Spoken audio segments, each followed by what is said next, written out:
Welcome. Perfect. Love it. About 2 minutes after the hour here, we've got a very packed agenda for today. A lot of things going on. First introductions. I will do a quick one for myself. I am Dave Euler. I am a resident here in Mercer Island. In my professional career, I am a consultant for about the last 20 years. I do a lot of these types of sessions. In my regular life here on Mercer Island, I'm actually an emergency management volunteer, an instructor, and do a couple other things for the island. For today, I will be your facilitator. So I've got two really big tasks in terms of what we're going to do. One, we have a lot of content to get through. So keeping on task for what we actually have to cover is going to be one. Second, and arguably the most important one, is that clock right behind us. Keeping on time for this one. So knowing that we've got a big set of tasks, a lot of things to cover, I'm going to keep us pretty strict to that agenda. We'll talk about that agenda in just a few minutes. Jesse, I would ask you, could you maybe kick off why we're here and what we're doing? Sure. Welcome, everyone. Quick housekeeping item. The microphones in front of you, you do not need to speak into them. They're just recording our session. So I think they're strategically placed to pick up all of the comments. All right, Dave, I have to just take a moment to acknowledge Dave. The Chief Holmes connected Dave and I a little over a month ago. Dave seemed like a good fit for the session, and he is refusing to be paid to do this work. So thank you for your generosity of time. I know. Show the mic. We actually don't have amplified mics today. Yeah. Dave, does it benefit you to go around and do a quick round of introductions? Why don't we? Please. All right. Ally, let's start with you. Ally Speaks, Assistant to the City Manager. Chip Porter, Finance Director. Cindy Goodwin, Youth and Family Services Director. Bruce Bassett, Council Member. Ross Freeman, Sustainability and Communications Manager. Ryan Daly, Interim Parks Director. Lisa General, Council Member. Holmes, Police Chief. Debbie Bertland, today I am a council member, not the mayor. He's running the meetings. Jesse Vaughn, Interim City Manager. Chris Siegel, HR Director. Jason Kinder, Public Works Director. Celine Neese, Deputy Mayor. Dave Wiesensteiner, Council Member. That's Wong, Council Member. Steve Hyman, Fire Chief. Video Park, Interim City Attorney. Evan Maxim, Director of Community Planning and Development. And Wendy Weiker's on her way. She's running a little late. And Deb just ran to get her running. All right. Just a quick snapshot, and then I'll turn the floor back to Dave. You may recall Management Partners delivered a series of recommendations, also known as strategies, several months ago. We're using today to walk through those strategies and ask the council to prioritize those that require further study. It is not our expectation that you're making decisions today, just pointing to this one's a non-starter, this one has potential, we need to know more. We will take that information, and I should mention, by the end, we will also ask you to prioritize those strategies that you want to come back for further study. We will then take all of that information and calendar it out over the next 6, 9, 12 months for study sessions and follow-up with the council. And at this point, we are teeing up the work for the next budget discussion in 2020.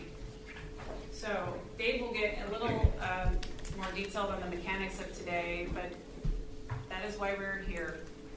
And a quick review of agenda for everyone. We will take a break at 2:45. That will be our first break. 15 minutes. We will start promptly back here at 3 o'clock. Now, knowing that agendas, right, typically flesh back and forth a little bit, that's just fine. If we are about to start a new large topic, we'll probably not do so right before a break.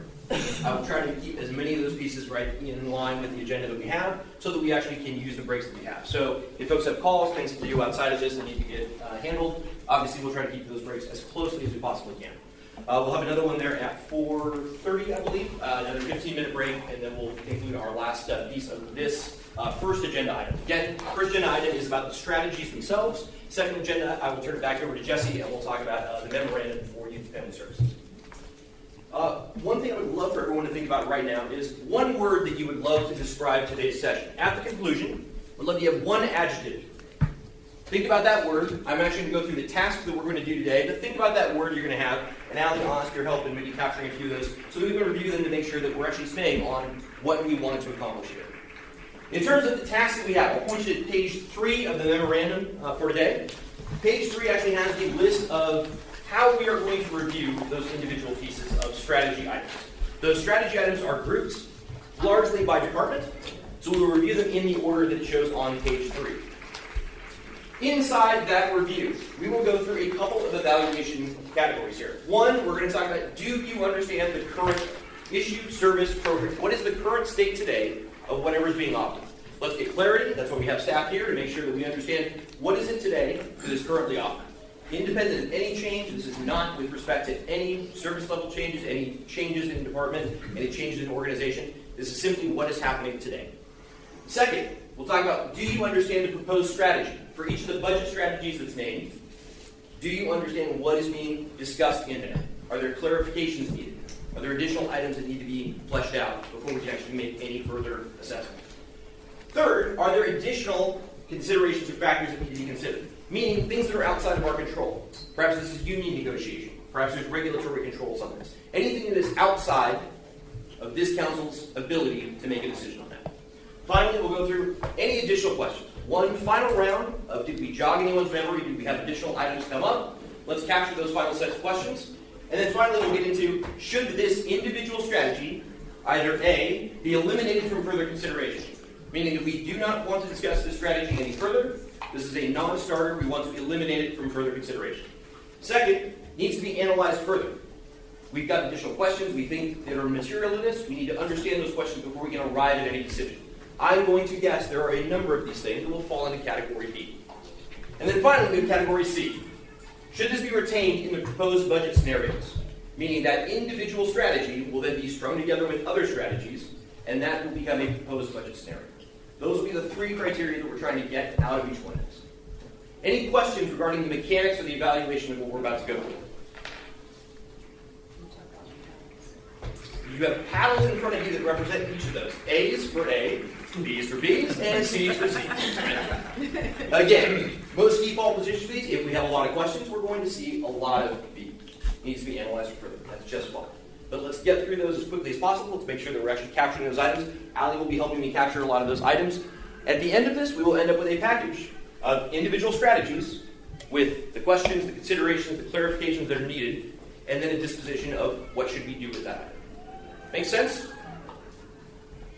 Yes. Looking in silence. Yeses. Fantastic. All right. With that, let's go ahead and talk about where we're going to go for the next few minutes. We have the agenda. We'll start at, we're going to start actually a couple minutes early, which is fantastic. I love the fact that we did right into this.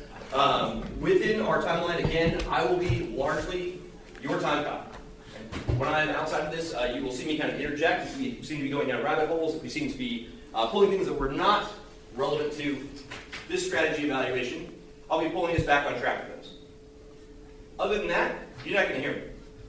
This is your meeting. It's your clarification. It's your opportunity between staff and council to make sure that we understand these strategies individually, and if there's enough clarification for those that are not understood, what the staff need to go back, clarify, flesh out, further develop, and bring those things back to the council in a more meaningful way so that we can get to those decisions.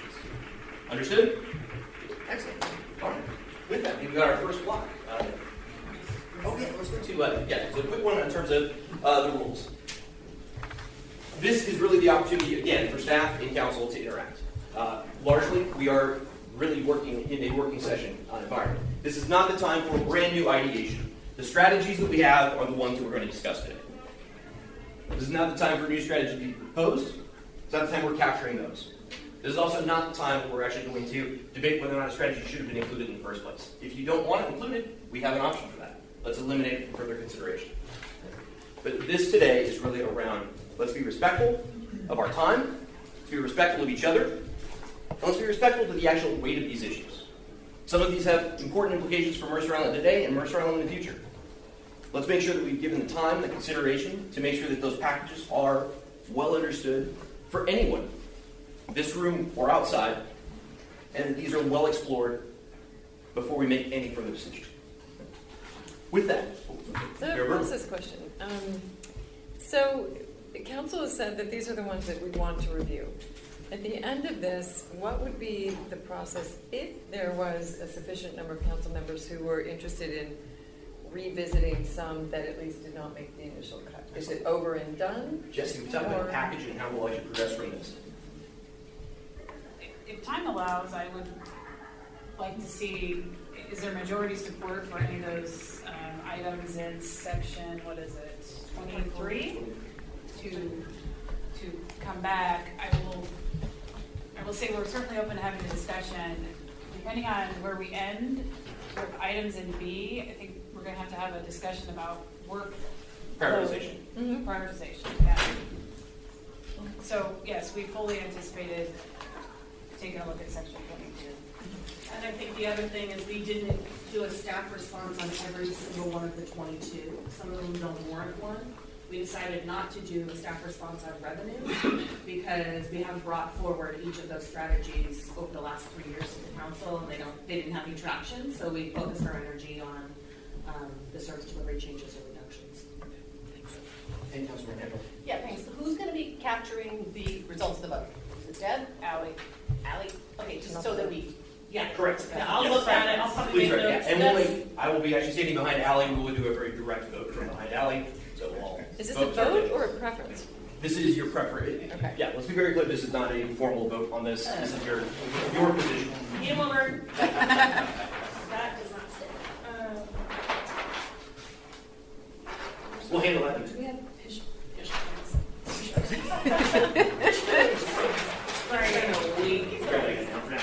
All right. With that, actually, Ellie, can I worry you for a minute? Yep. We'll get that one taken care of. Quick around the room. Ellie, can I start with you? One adjective that describes the outcome of today.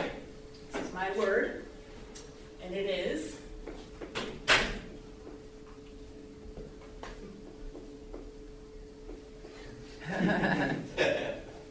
Optimistic. Excellent. Optimistic. Optimistic. All right. Chip, yours. Hopeful. Hopeful. For others. Excellent. Cindy. Clarity. Clarity. Productive. Please. Productive. Ross. Intrigued. Intrigued. Please. I was going to say productive too, but I'll say conclusions. Excellent. Put a check next to clarity. I want that one too. Conclusions. Okay. Excellent. Open-minded. Open-minded. Excellent. Thank you. I was going to say clarity, so I'll go with direction. I was going to say clarity, and then my next word was direction. Doubles on those. Yeah, times 3 times 2. Jason. Realistic. Realistic. Decisive. Decisive. Thank you. Actionable. Receptive. Constructive. Strong. Pause right there. Yes. Come on. Again, traffic cop here. Decisive, actionable, Benson, Receptive. receptive. Okay, Steve? Constructive. All right. Optimistic.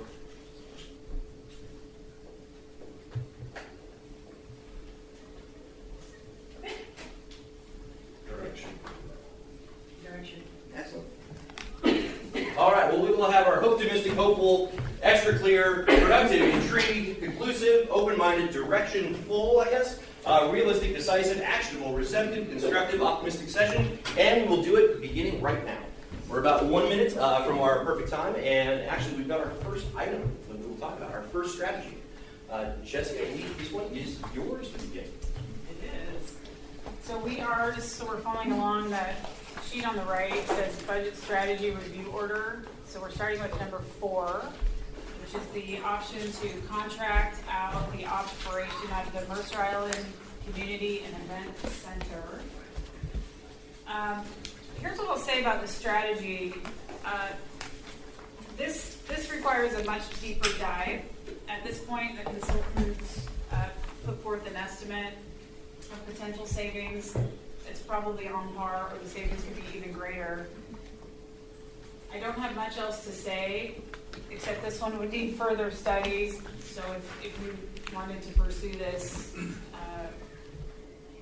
we go there. This obviously touches, like many of these, a really good portion of our community, and we would need to consider our engagement, community conversations around the strategy. The other thing I called out is, as you contemplate the potential to outsource this building, it will be nearly guaranteed that the operating model would change. For this building to cost recovered, the only way that happens is with going to a membership model. So I've done this before in a previous life, and again, that's just to plant a seed. It probably wouldn't look different unless the city continued to subsidize at some level. So this is one that really is going to require a lot more study, and obviously we haven't had time to do that. And that is... Jesse, any additional comments or any other additional staff comments with that one? All right. Talking about the current service level today. Independent of any change, independent of any contract operation of Community Event Center, are there any questions about what is the current state of how it is being run today? Are there any questions from the council? Please. So when I see $100,000 in savings, I immediately think about the subsidy that the facility is receiving from the general fund. It's unclear to me how to look at $100,000 when it's receiving multiple $100,000 subsidy in the membership model. So effectively, every citizen's already paying membership in my mind. I just want to make sure we clear that up as we think through this strategy. Can you also clarify then what the current fee structure is? Because, I think there might be different levels of understanding in the community about how the fees are structured, both in terms of programs and in terms of room rentals. So this is a fee-for-service model, which means you don't have to have a membership to come in the door. You pay a membership, you pay a fee if you want to rent a space, if you want to take a program.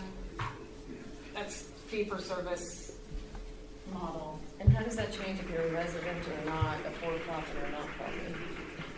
There are multiple fee schedules across all lines of business, and residents do typically receive, not on everything, but on most things, a discount or a resident rate. So I'd say we've got two very related pieces. There's clarification of the actual membership, and then the within membership, how would that work in terms of a fee schedule or anything that would be derived from that membership or non-membership? Additional questions? Yeah, so 2 questions. What would be the revenue impact of eliminating the rental fee discount for community partners? And what would be, well, let's just answer that one while I think of the second one that just ran away. So that is, we don't have an exact answer to that. This would be a good time where if there are questions and you wanted to bring this one back, we would be getting answers to all those questions.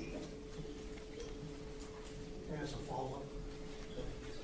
I think Lisa was talking about the short-term efforts. So why have we started any of those short-term efforts that are listed? We have, this speaks to basically the focus that Ryan and his team have right now on reducing the subsidy. I don't believe, just my professional experience, we would ever be able to go to no net loss. So he's reevaluating, our facility rental fees are on market. Those are reevaluated regularly and increased. Our program fees in some areas were low, and those are in the process of being increased. We also had a whole series of business discussions with our instructors and partners on revenue cost sharing, and we're in the process of kind of repositioning the center to collect more. There's also a balance, and Ryan can actually jump in here, that they're working on between what's happening next door, private rentals versus programs that are subsidized. And finally, we're starting to explore getting into new lines of business that actually are aligned with community needs, like before and after school programming, and also drive revenue. So all of that's being worked right now. My question came back. And I know that the thrift shop has moved away from a volunteer model, but the extent to which volunteers could be used to infill some of the desk staffing and whatever. Yeah, I'll speak to that. We utilize volunteers on a regular basis in our senior programming. So driving the bus, working within the programs is something that occurs on a regular basis, almost daily. From the operational standpoint of the front desk, we've experimented with some volunteers. It's really challenging given the level of service that we're providing through this facility. So it's something we're continuing to evaluate and where we can fit in volunteers. And frankly, with the reductions of the past year, volunteers have stepped up to help us fill some voids there, just in engagement throughout the facility. We're starting to be in a little bit of number 2. Are there any additional clarifications about the current state we want to give before that? Okay. We started a little bit on the proposed strategy. Any additional questions on what the proposed strategy is? Jesse, obviously, you said a couple of times that more study needs to be done. Based on your experience, the third party is retained, and they simply work on the operations and what about the capital improvements, what about sinking fund, deferred maintenance? How is that addressed? Is that something that's still going to be on the city? Yeah, so I think everyone knows I came from the city of Sammamish, and we outsourced all of our recreation. The Community Aquatic Center was outsourced 100%. So the operating partner, to answer your question, was YMCA. They were responsible for operations and capital replacement.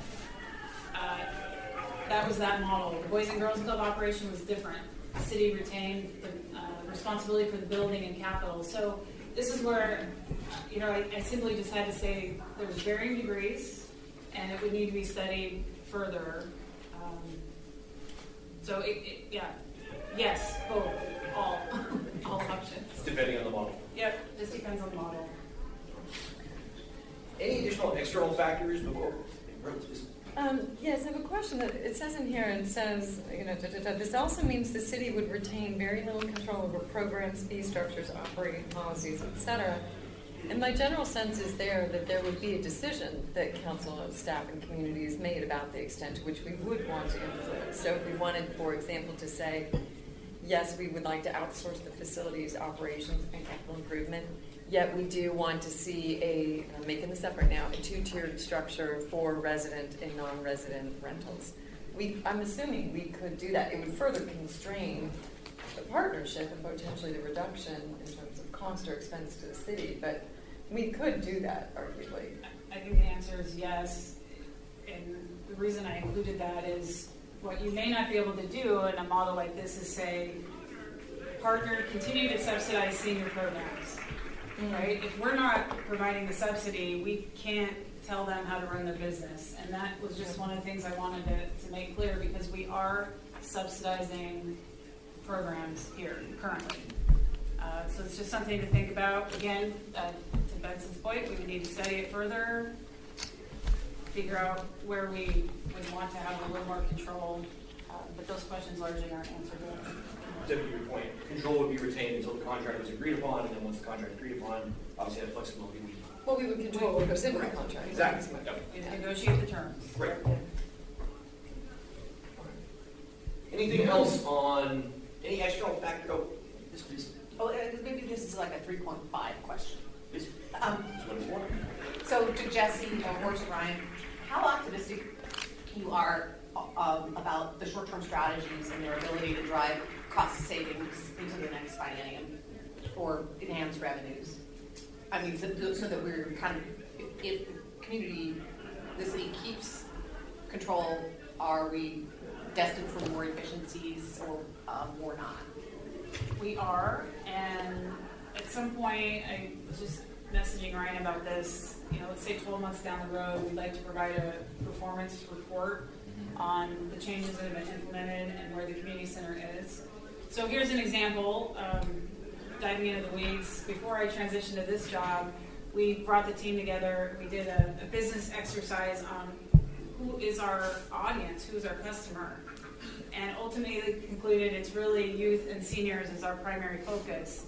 So we hadn't done that exercise as a team, and that doesn't mean all the other audiences aren't important, but we really wanted to get the team focusing on where the lines of business need to be optimized. So that work is That's the Seattle City Council.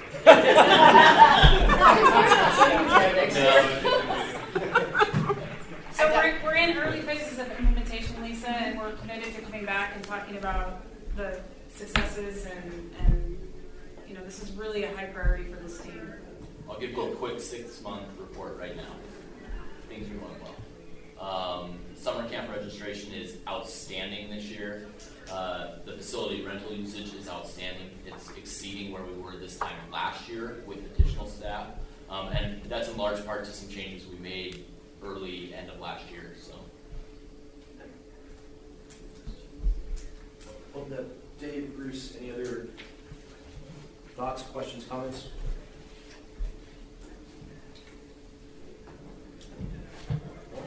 Process question. So before we go with the alphabet soup, are you going to do alphabet soup first and then have people speak to why they did that, or have people speak to how they're going to alphabet soup? Actually, why don't we right now go to the alphabet soup first, and then have folks talk about why you made that decision before you get to it. Sound fair? Okay. Again, A, eliminated from further consideration. B, analyzed further. Right. And again, we're coming back to staff. Right. With this is the ask. These questions need to be asked. We need actually clarification around these items in order to actually make a decision here. Or finally, C, retain in the proposed strategy set and ultimately work into the budget scenarios. All right. I'll ask for a paddle vote. A, B, or C.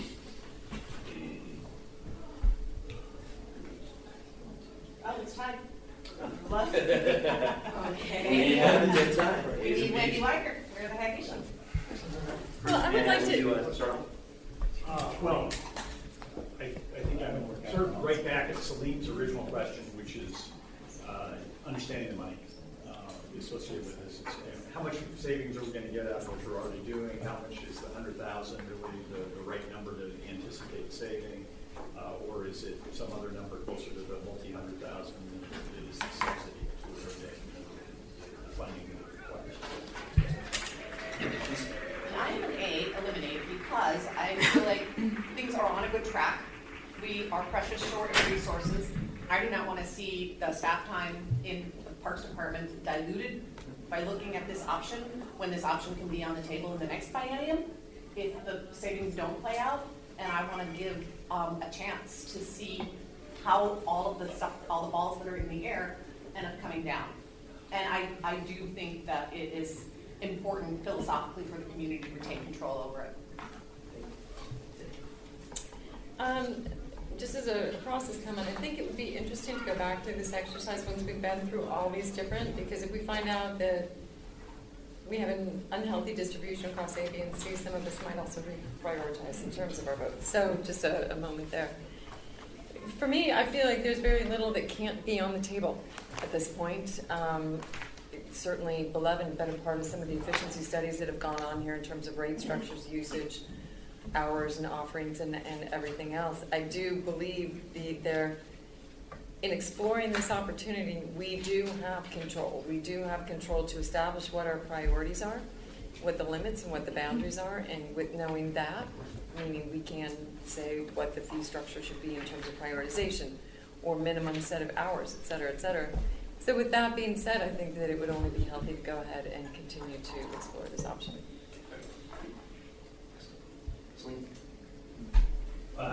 Well, I'm kind of a start what you finish what you start kind of guy. And we reduced the hours here. We reduced the community's ability to access the facility and receive the programming that they want.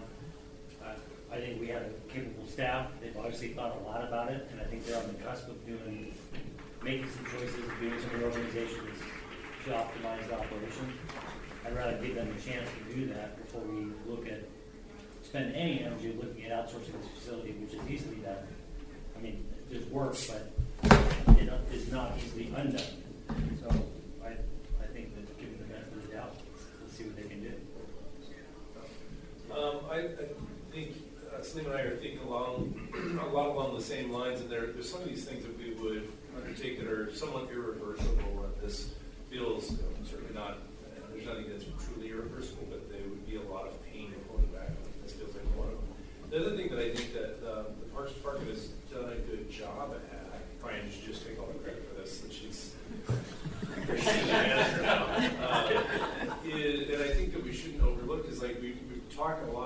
question, but I want to make sure that we make a ton of space for innovation. I think the Parks Department is one department that has done a lot with innovation and trying to think of ways to not just reduce expenses, but drive revenue in the same way, or the use of facilities in a different way. And so, to me, I think there have been some great starts at innovation, and we'd like to see those, have a chance to sort of germinate and go through. And that's really what I think. Yeah, I don't, I beat Hal up. I think I just would rather have more information. I don't think by gathering more information, we're stifling innovation by the staff, and obviously any type of official gathering information is going to take time. I see this facility as a great potential for additional revenue, whether that's through a third-party operator or not.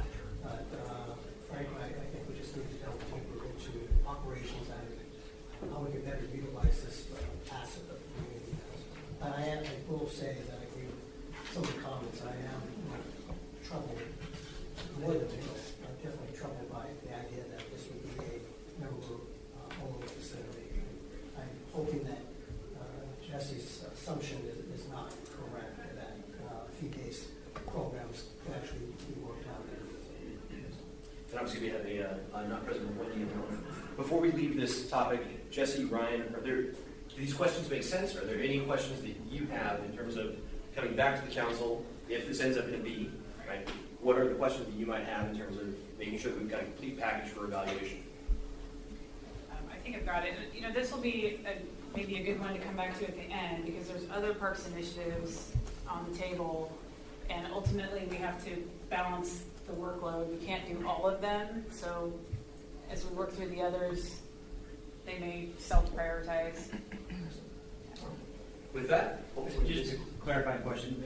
The lens I'm using in making these decisions is in regards to the next biennium. Yeah. It's not like permanently off the table. Correct. So That's correct. I just want to make sure that I'm thinking. everyone's in the same boat. Yes. I think that's a very fair piece. So just one more time, would you clarify that one for everyone? So this idea, while I don't support it now, I know that it could be revisited beyond the next biennium. And so when I think about the value of studying it now versus letting the current staff maybe do reorg, optimize, revision, whatever it is, that I think is a 2-year endeavor anyway, so I'm fine putting the brakes on this idea right now. That's great. Thank you for clarification. All right, with that, we should move to the next one. So Jesse, now we are on our number 2, renegotiate maintenance agreements with Mercer Island School District for ball fields and pool maintenance. So, we should have actually started with this one. The interlocals with the Mercer Island School District, actually, let me back up. Our recommendation is not to pursue any further analysis of Mary Wade Pool for right now, because we are in an agreement until 2024. The athletic fields and the other interlocal agreements we have for shared facilities, we are working on right now. That work actually started as management partners report was coming out. So this one, I would say, I would recommend you all paddle it as B, because we felt, especially from an operating perspective, that there was enough confusion going on with the interlocals that we needed to prioritize it. Ryan and I could have written a 10-page narrative on what's working and what's not working. We opted to just give you some snapshots of where there are problems in the interlocals. We have been in touch with the school district. They are supportive of doing this work. And sort of the nonlinear innovative piece is, many have said, I don't know if the school district's going to be able to pay more for, athletic field use. What we've actually started to talk about is other angles, right? There are other ways we can partner that would help us. I'll give you an example. Bus service from the elementary schools to and from the community center. If we had that opportunity, we could run a whole different suite of programming that is usually net positive revenue. So the way we operate our athletic fields with the school district, our joint maintenance, we are studying it now, and I think there's some really great opportunities here. My initial feedback from the school district is positive and open to doing the work. All right. With that, any questions about current state. Again, knowing we've got existing agreement, existing contract in place till 2024 With the pool. with pool only, and then ball fields, right, negotiable. And can you re-elaborate what, how much the pool is a year? That is a $100,000 chip. 140? Almost 140. Benson. Jesse, you said, I mean, I'm glad that you started conversations with the school district. So when you say that, I can't remember what you use, but are they receptive to the idea of paying more? I mean, I guess, I can realize that, money, they're strapped as well, but when you say, are they just receptive to talking with us to see if there's a way forward without making any kind of... Yeah, it would be a misstatement if I said they were receptive to paying more. The conversation, and I think this will weave through our whole afternoon together, is really about level of service. So at this moment in time, think about, I'll use some examples, the elementary school fields. It may just be we're at the place where neither entity can maintain those fields at all, right? It's a level of service decision, and it would allow us to scale back while we still can prioritize maintenance for our Island Crest baseball field. So that's where I think the conversation is headed. What are our priorities? What needs to stay? What may need to go? Can you talk a little bit about the timeline in terms of the conversation you're having with the high school? Because, and again, I'm using this only as an example. So for example, what I'm understanding is that the district pays relatively little for the turf field at Island Crest Park. And yet we know that baseball season is going to be upon us before we know. So is this something that we're expecting to see the results come back to council this fall, this winter, or is this something that's going to take some degree of iteration where we may be missing a cycle or two? It will be a press to get this work done by the end of 2019. I would anticipate we'd be reporting back to council in the first quarter of 2020. We fundamentally believe that there should be no interruption of service. And this also, besides just us in the school district, these facilities support community programs. And those folks need to be at the table too, and really a solutions-oriented conversation. So we're probably looking out to next year.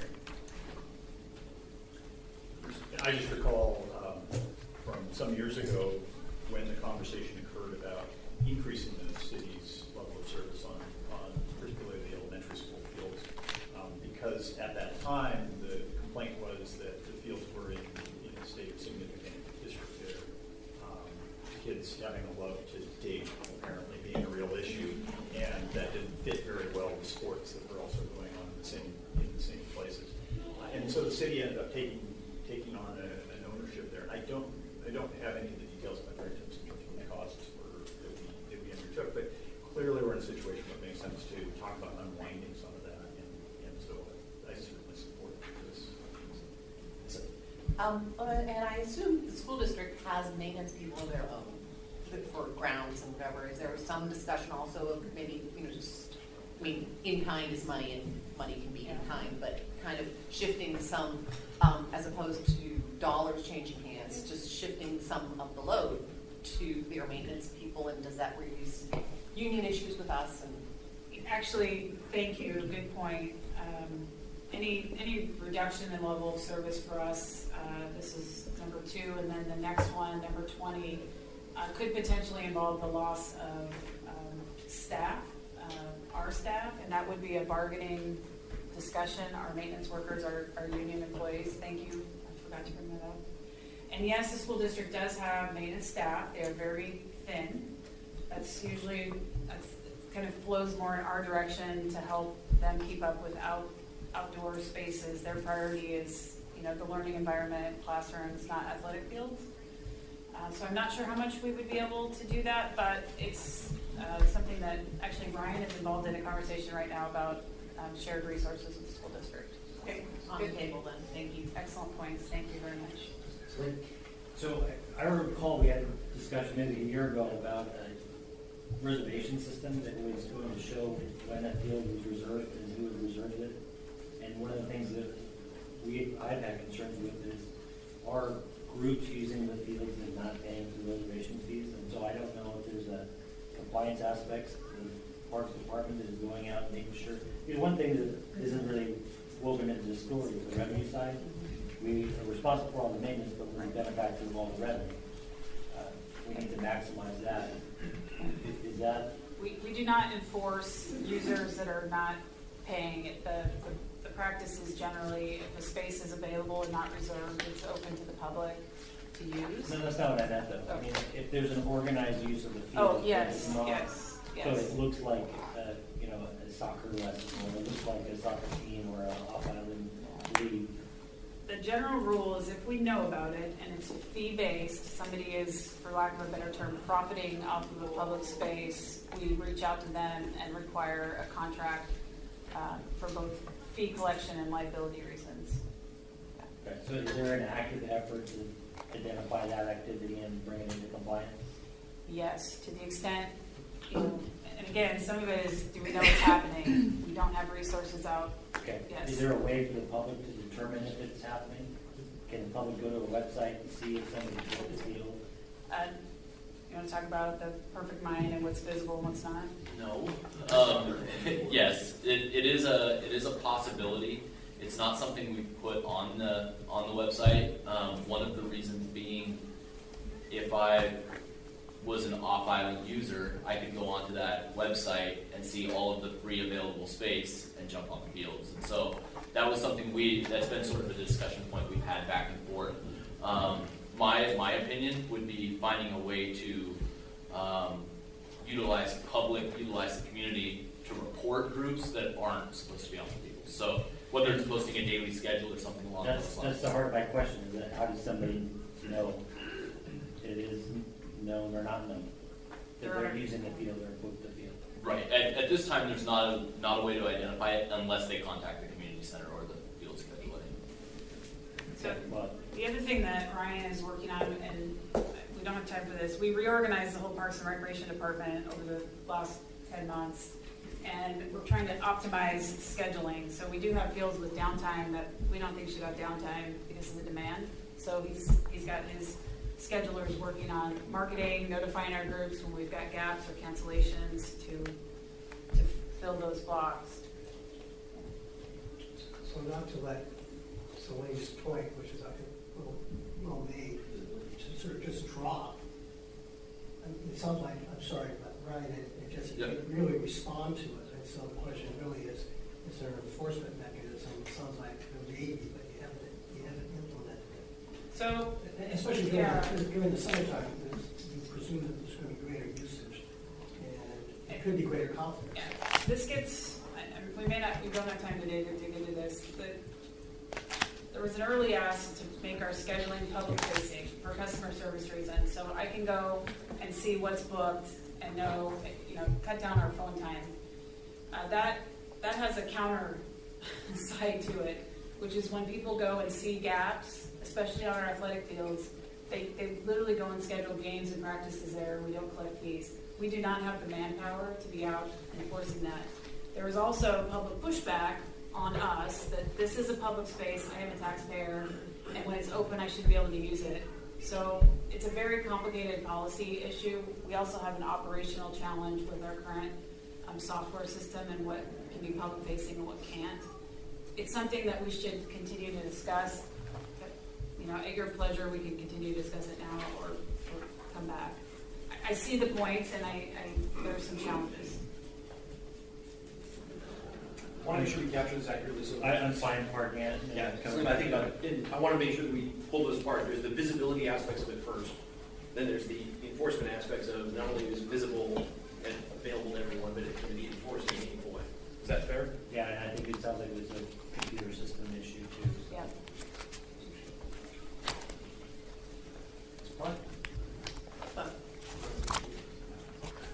Dave, any additional thoughts on your side on this one? Okay, it sounds like we started a little bit into the pro strategies, and now we're talking about the implementation of additional pieces. Before we leave this one, are there any other questions with, obviously this has to be finalized, we have to figure out negotiations around this, we mentioned the collective bargaining piece around this. There's a lot of externals compressing upon this. Is that a fair assessment, Jesse? Yep. Okay. So we know we've got our external piece with union at least beyond this. Any additional questions before we leave this one? There's a reference to this comprehensive plan, so what is that going to be done? So that is the Parks, Recreation, and Open Space Plan. The consultant selection process is happening now, and the council in 2020 will, with the Parks Commission and the community, work through that strategic plan. It's scheduled to be adopted by the end of 2020. And then one last plug, Jesse, before this one, you recommended B vote on this one, obviously, as it is. Yeah, something you're not to pursuing. hijack the vote, but it's being worked right now, or the preference, I should say. Being strongly recommended. Excellent. Bruce, Lisa, thank you. Yes, and can we please all vote? Well, again, just like last time, we'll vote on preference, yes, and then we'll actually discuss. We've been told how to vote. Yeah, sorry about that. Expressing a preference. Preference, yes. Please indicate your preferences via your pad. Yes. Sorry, BBB, A, B, A. And a quick round robin on that. Bruce, we start with you again? Just Nothing more to add. requires additional. Yep, Lisa. Well, these service level agreements are coming up for renewal. I don't see how we can do anything but studies. Ditto. You know, I'd take it off the table. The time frame's not. Realistic back to that 20. Yeah, I mean, all the numbers are 2024, 2025. So I think you could probably fix this with some of these compliance efforts before you need to worry about studying it. Rather spend my time studying useful things. I think that we're gonna end up with bigger things to dive into. On this one, it feels like there's some inertia behind trying to fix it anyway.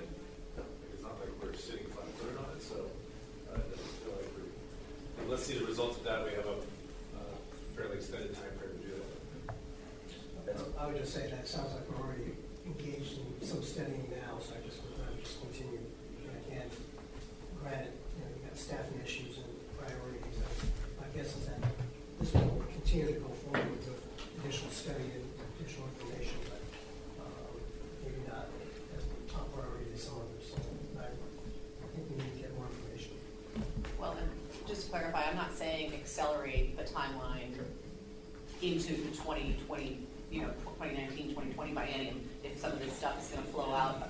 I also don't want to tell people stop working on it if there's already stuff going on.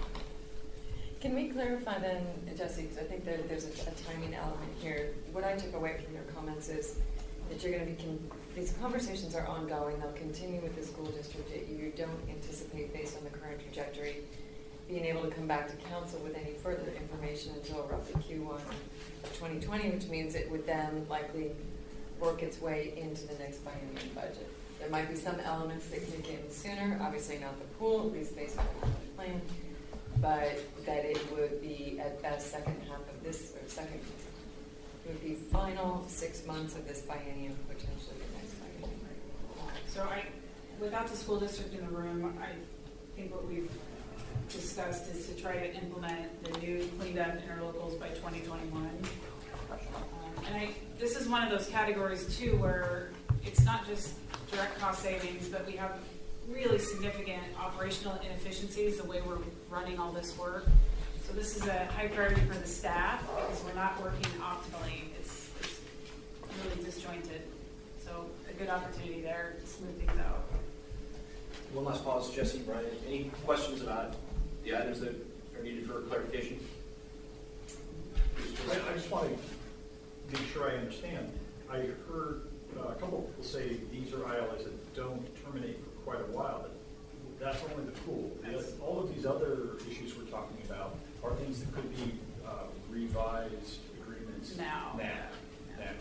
And so, yeah, the pool's not immediate, but fields, open spaces around the fields, payments for these different programs, that's all stuff that could happen soon. That's stuff that I would be supportive of a significant review of. And just to counter that, it's a cost shift. I mean, either way, since you're going to pay for it, so I'm not sure it moves the puck for me. All right. Let me vote on that one. Number 20, Jesse, back to you with reduced parks, landscape maintenance, and irrigation. This is pretty black and white. Can we reduce parks maintenance? Yes. What we do not have in good order is data. So if you were to ask myself or Ryan now, what is our level of service standard for Mercerdale Park? We don't have it written down, it's not easily articulated, although our staff who maintain the spaces can tell you generally what they do and how often they do it. There is potential savings here, for sure. We are getting ready to head into a strategic planning exercise for parks, and Ryan and the team, in my absence, will be focusing on a significant level of service standard operation analysis for park maintenance. And until you have that data, we need to get that data for you so you can have those discussions. Is it things like browning out parks? Is it pulling back on things like weeding and mulching? I mean, all of that can be on the table, and there is opportunity for savings. I would need to come back to you with the data, which we are intending to do, let's say, mid-end 2020 as part of the PROS plan. So this is another one that is being worked. I think there is potential for savings. And we have a lot of data to collect and organize and analyze to help you make those policy decisions. We also have a new Parks and Recreation Commission that will be heavily engaged in this level of service discussion as we go forward. That's all I got to know.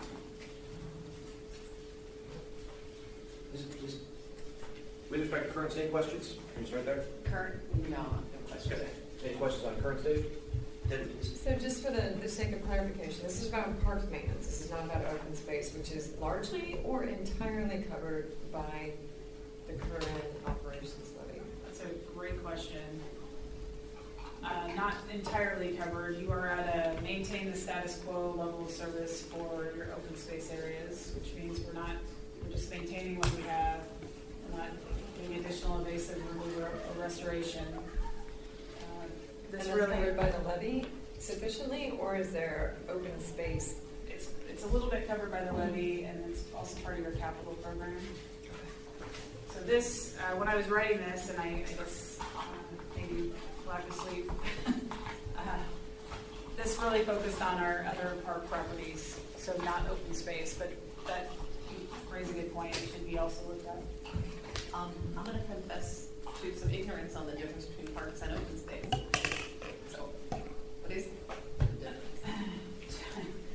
Actually, if you asked 12 different people, you'd probably get 12 different answers. 13. Yeah. Generally, our open space areas are either formally protected, like Pioneer Park is in an open space trust, or areas that are passive in nature. Trails, we own some, steep slopes, ravines. So like the hillside above Mercerdale? Yep, that's an open space area. Okay. We're not planning to put any formal programming like a ball field in the middle of it. The parks are generally more active use, so even though, think about Aubrey Davis Park, Mercerdale is considered an active park. Our beach parks are generally active, although this is a perfect example. Luther Burbank has both open space areas and active areas. Okay. I know nothing more than I did. No, that's Just the vegetation management come out of this budget, or is that only an open space issue? Both. We have, this Luther Burbank Park, although it's supported by the levy, it's generally considered one of our active parks. So vegetation management is paid for out of the general fund, not the capital budget. This is maybe a question for Chris. A number of these strategies, there's almost a reference to the need to, basically take into account the respective unions. Mm-hmm. So can you just go through this at a very high level, remind me if there is an issue, changing the conditions, whatever, what's the process? So it immediately triggers bargaining, and so what that result looks like is you don't know until you bring the issue to the table. But the union, from the union's perspective, they're going to be looking at is there, some sort of loss in this for them, and if that's the case, then what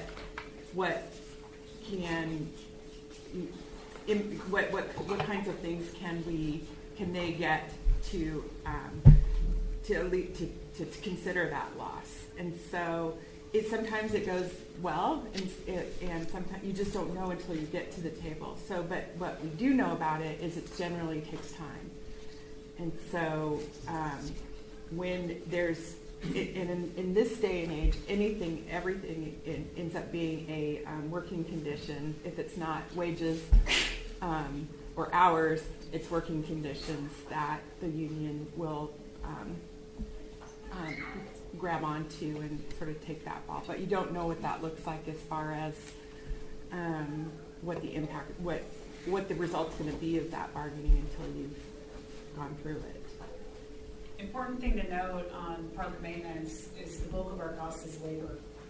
So if we were looking for significant savings, we would be definitely looking at a reduction in labor, which is why it's important to remember that it's the bulk of this work is union work. Can I ask? So is it attrition and then not filling an open position and bargain action, or are we free to do that when it's open? No, you have to bargain it because they have the number of employees that's within the, so if we wanted to, it would still be considered a layoff. It wouldn't be as impactful if it was through attrition, but you would still have to bargain the loss of work. And so when we folded up the beautification fund and we quit town center planners, and we have to bargain that? The planners aren't represented. Oh, no, the planners weren't, yeah. Was casual labor. Exactly. So it didn't impact any full-time represented employee, and so that's the key. If it impacts a labor rate. So basically anyone with a mower, weed whacker, that type of equipment is probably represented. If they're in the facility or full-time employee, yeah, they'd be part of the, most likely part of the action part. And then the union also gives us permission to use a certain number of casual labor. So they sort of watch if that creeps into the work that affects their full-time members, and we hear about it from them. It's not to say you can't do it; you just have to bargain it. And I mean, I always go back to the example: we used to be in the 911 business, and we're not, and so we bargain that out of the city. So it's not something you can't do; it just takes time. Additional thoughts, questions? Debbie's hand was up first. Sorry. Just an initial observation, and that is, I feel like in at least almost all but one of these, we have drifted into the question about the implications for union and union bargaining. I know when it comes time to have these presented to us, it would also be very helpful then perhaps to see in an aggregated sense which of these that we choose in some shape or form to go forward with actually will have implications for union relationship, because that is a layer of complexity that I think we would need to recognize, in addition to how long it takes to implement, complexity, and then cost savings. Noted, and let's discuss that as well when we actually get into the prioritization of these. Okay. Because obviously that will have an impact on how quickly some of these can be implemented or not. Super. Thank you. So just looking at the memo on, Jesse, on page 2, the first bullet point, where it says reduction in the appearance of certain parks amenities, is something that could result from the initial, say an initial $100,000 a year savings. What is an that? example of what that means? Weeding and mulching. Okay, so when you say certain parks amenities, I was thinking like not playground structures or anything like that. It's just an appearance thing. I mean, Yeah. not just, but. And I think like most of our operations, whether it's streets or parks or utilities, there's a risk management component here. So playgrounds have to be maintained by law to a certain standard. Otherwise, we expose ourselves to liability. But we would either close playgrounds to save money, or we would keep maintaining them. But one thing we could do is mow less, let things grow, weed less, turn off the irrigation, brown out parks. So those are, it doesn't look as good, but it pulls back our labor costs. And I'm going to pause right there. Wendy, welcome. I'm David. Hi, nice to meet We you. met once before, but in terms of the actual items, we are actually currently on number 3. We're actually taking the individual items there and we're running it through this criteria. And at the end of this, we are gathering a position from the council members on either A, eliminate the current conversation or consideration, B, analyze further and grab more information on it, or C, finally retain that as part of either a mixed set or future set of scenarios. So, additional questions, thoughts, comments? Please, Yeah. Maybe Jessica, since you elaborated on that first bullet, and talked about that third bullet. What does that look like? The reduced capacity Yeah, the whole thing. Yeah. to, this really has to do with response times. So there was a tree down, I can give this example, last week. It fell across a trail. We went out, we chopped it up, cleaned it up. A lower level of service might be make sure the tree's safe, shove it off to the side until we can come back and deal with it. So it's, we're almost going into, the further we reduce, we go into a safety and risk management mode, and we move away from aesthetics and. You're right, right. Yeah, so I guess my other question is, how much of these potential service level reductions or cost savings are kind of already captured in the reorganization or Sure. efficiencies that are in process in the Parks Department? So that is a really good question, and when I started here 10 months ago, my observation was, we were generally under-resourced in park maintenance, and I still have a concern that you've got 500 acres that you're maintaining with, 8 full-time staff. It's a significant lift. So as the department went through service reductions, I intentionally protected park maintenance because I was concerned that we were already under-resourced. And so at this point, there's been a minimal hit. We have a vacancy right now. The park maintenance manager position is vacant. Technically, we moved the natural resources manager is overseeing, is wearing multiple hats. But really, it hasn't been touched yet. I also have to emphasize that part of my concern was we hadn't really dove into the level of service standards. And I felt it was very important to have those conversations with the community and the council before we just started turning off irrigation. It's really a stark change in people of their parks. So at this point, we've just tried to maintain where we're at, status quo, while we're doing some internal reorganizing as well. So two thoughts on this. One, it feels like Jesse's point, the big cost line item is labor, and browning out fields and not moving logs doesn't really impact the numbers that significantly. And so it feels like there's an opportunity to probably have a more concerted effort about how we move more towards casual labor. But at the same time, I think we shouldn't hide from the fact of if we need to make reductions in this area, then browning out fields is kind of where we go. And I think what tends to happen is people go, oh, if my level of service has not changed, I assume everything is fine. And so I think having an impact where we're working on the structural part of it, which is how labor is organized, I think that's a good place to go. But then also making sure the public is clear about what those reductions mean in terms of their use of the asset. It's analysis including public impact.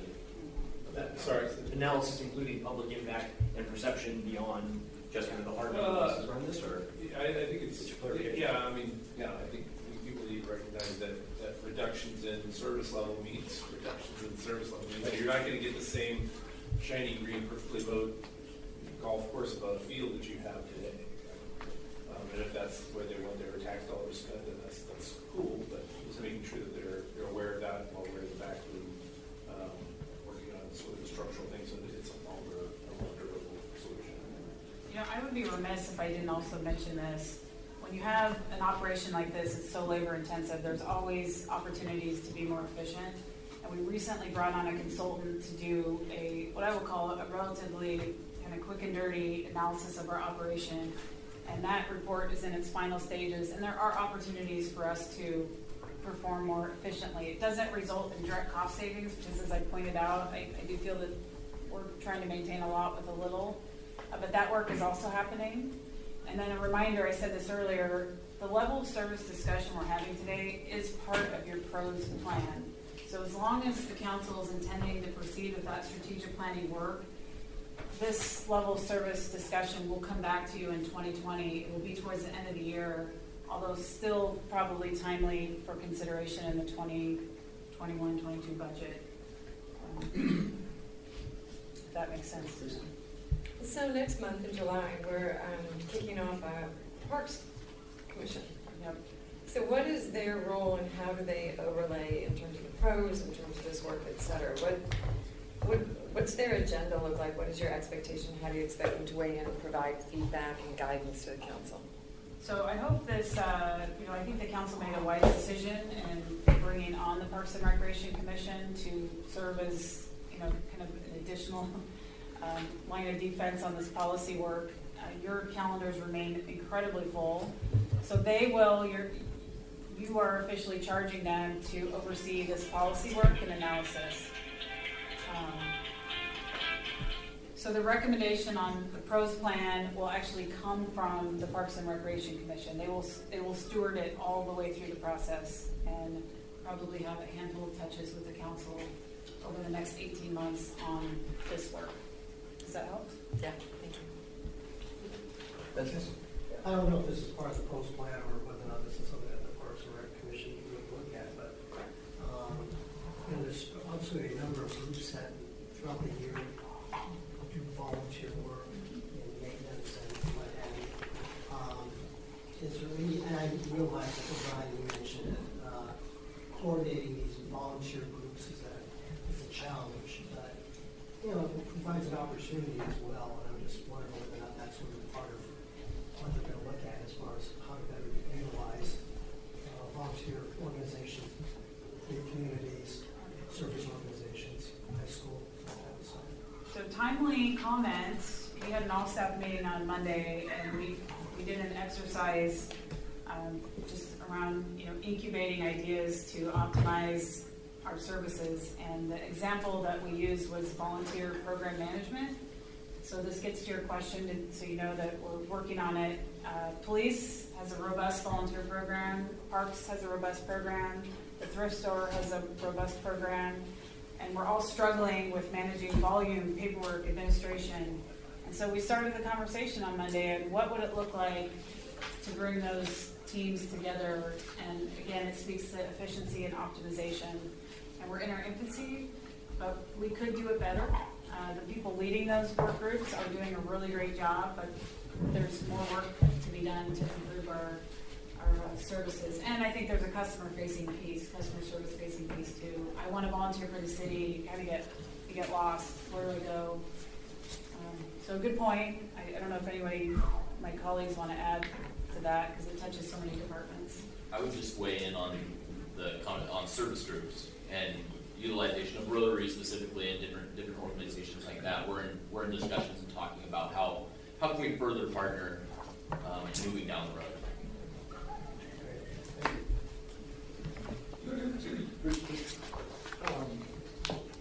I know this is sort of a tangent to where we are, because we're down at the tactical level, but I do want to take us back up to the high level for just a moment, because I know, Lisa, you'd asked a question, and Chip, you put out some information about sort of the picture going forward in light of the cuts that we've taken already helping the picture, but everyone will recall that the scenario going ahead as we came into this post-Prop 1 era was that we were potentially talking about elimination of enough staff to have zero parks department.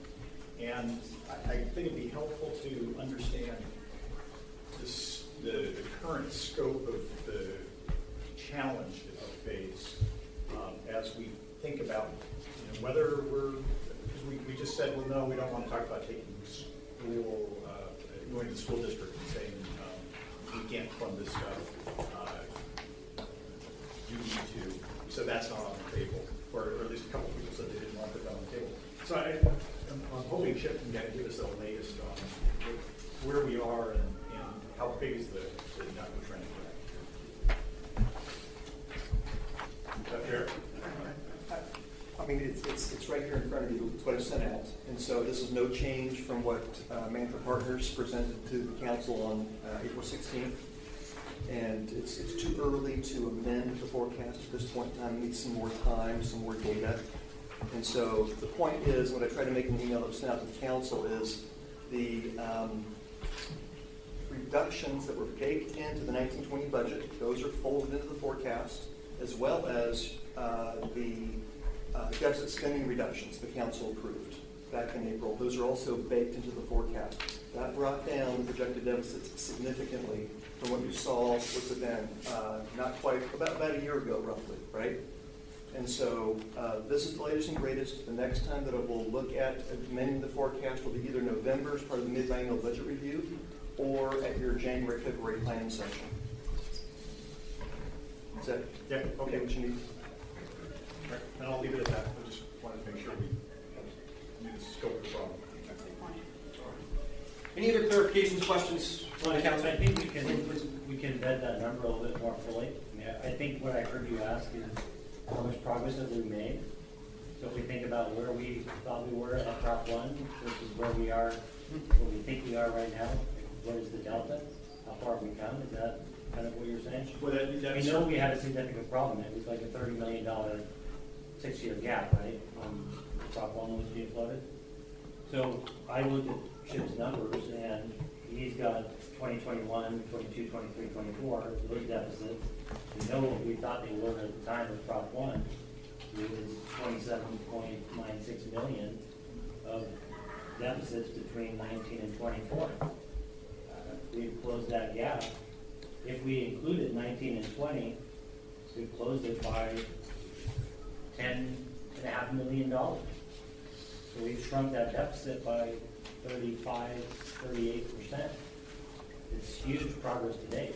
I had asked actually that this meeting be kicked off with kind of starting with the alligator mouth and saying at Prop 1, the mouth was a $30 million mouth. And now what is it? And I'm not sure why that didn't make it into it, but I think it's important to understand we've made significant progress with the moves that have been made today. And I think a lot of the moves that the community is seeing, like open positions, are not in this number. So depending on what might happen with some of the open positions that we know that we need to fill, but we did get adaptive with IT director turning into IT manager. So there are optimizations that can occur there. But I think this council should be really focused on the fact that we made gained significant ground. And that as I look through these ideas, I'm looking for ones that are material, decisive, actionable, and would hit savings in the next biennium. And I don't think there's a lot of staff time to go study everything, so I'm going to kind of be more of an A and a C guy, less than a B guy. Any other clarifications? All right. Can I ask for a position? A, eliminated from further consideration. B, analyzed further. Or C, retained in the proposed budget with respect to reduced parks, landscape maintenance, and irrigation. B. B. This feels a little bit like the previous one to me, insofar as it's kind of ongoing already. So I'm actually going to... Any quick commentary? Bruce, any comments? Yeah. Okay, Lisa, any comments? Feels ongoing, so retain it. The city manager and the Parks Department have to retain discretion and react to the community in terms of whether it's $100,000 or $250,000, but I'm not micromanaging that. I mean, retain because it's already underway, which in some cases would probably change my vote on the previous one using that methodology. But since we're not going to do that right now, I just think it's underway. I think the number remains to be seen. I think clarity between what is open space and park space is going to be important. Ditto. Additional information. Ditto. Lee. Same as what they said, except that I think that any representative or union conversation needs to start sooner rather than later. So I'd say we can go. I think it's all, All right. Moving on now to our number 7. Create a Metropolitan Park District as a funding tool for parks and recreation operations and maintenance. And Jesse, you want to back on. So let me just start really high level. In my previous life, I was an executive director for Metropolitan Park District, and so I do know a little bit about this. Under state law, as a Metropolitan Park District, you have 2 types of Metropolitan Park Districts. Okay? You have one that is a standalone entity, like any other district, the fire district, the water district, it is its own government. So you have that option. And if a Metropolitan Park District were created here on Mercer Island, by vote, it would have an elected board of commissioners, and then the city of Mercer Island and that park district would determine what resources, assets would move to that district. Okay, so that's one alternative. The other option allowed under state law is basically a pass-through funding mechanism. So you don't create a separate board. The city council serves as a board, and it's basically money that flows into the city to fund parks and recreation. We do not have enough time to get into the mechanics of all that. I just wanted to make sure that you understood that distinction, that the law allows for two different types of models to operate. I thought Management Partners did a fair job talking about Metropolitan Park Districts. This tool actually was enhanced 2003, 2004 to give another basically source of revenue, another alternative to entities in the state of Washington to fund parks and recreation services. Prior to that, it was you had to be very big. Metro Parks Tacoma was the only one that qualified to have a Metropolitan Park District. So that's why we've seen many of them come online since then. This would be, because Metropolitan Park Districts are a little complicated, this would be one where I would be more than happy to come back and do a Metropolitan Park District 101 presentation if that would be beneficial. I will leave it at that because I will end up in the weeds if I keep going. Okay. So short of the tutorial on how to actually set up a Metropolitan Parks District, what questions about the current state do we have? What isn't a current state? Right. This is, yeah, fair enough. Any questions about what doesn't exist today or what is not in play? Okay. What about those strategies? Can you, just out of curiosity, can you put a library in one of these districts? I would have to look at the RCW. It's pretty specific. I'm not sure. Okay, that's a question. Yep. So well, we've talked about this before, but it's the fact that the Metropolitan Park District is a separate tax authority. The concern was always that it would tax in order to fund the parks, but the city would have to, in order so that the residents are feeling the increase, the city would actually have to lower its property tax levy. So it really is not helpful. I don't think. It really is a revenue strategy. I think that the city has to reduce its own, if we want to keep the amount of taxes the same, then the city has to reduce its own levy. So it's not really helping anything, you're just shifting things over to the park. Can you clarify, do we have to do that, or is No. one of the Well, options? we don't have to, but then otherwise then you're asking the residents. if I'm they- not saying that we should, I'm just No, clarifying no, that so- it's not an automatic carve out of an existing Yeah, percentage. it's not a Okay. requirement under the law that you reduce the same amount. For some districts, some special purpose districts it is, but not for Metro Park.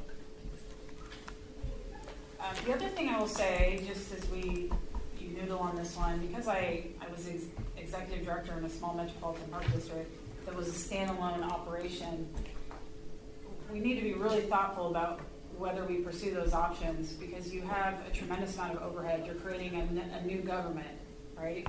So you have the same obligations of other government entities. You know, you've got to have finance, you've got to have HR, you've got an annual audit. I would be cautious. I would just be cautious, having been through it. And I was going to ask you that kind of question is what benefit do we see by creating another level of administration, whatever, and why is this on the table? Because it is a revenue strategy versus just renewing the parks levy for M&O at some either existing or increased level. So this is where a Metro Park District 101 presentation might be helpful. There are some, Metropolitan Park Districts are permanent. They don't have to be renewed, so that's just the way they're structured. A levy could be structured that way too. Hotel California, huh? Yeah.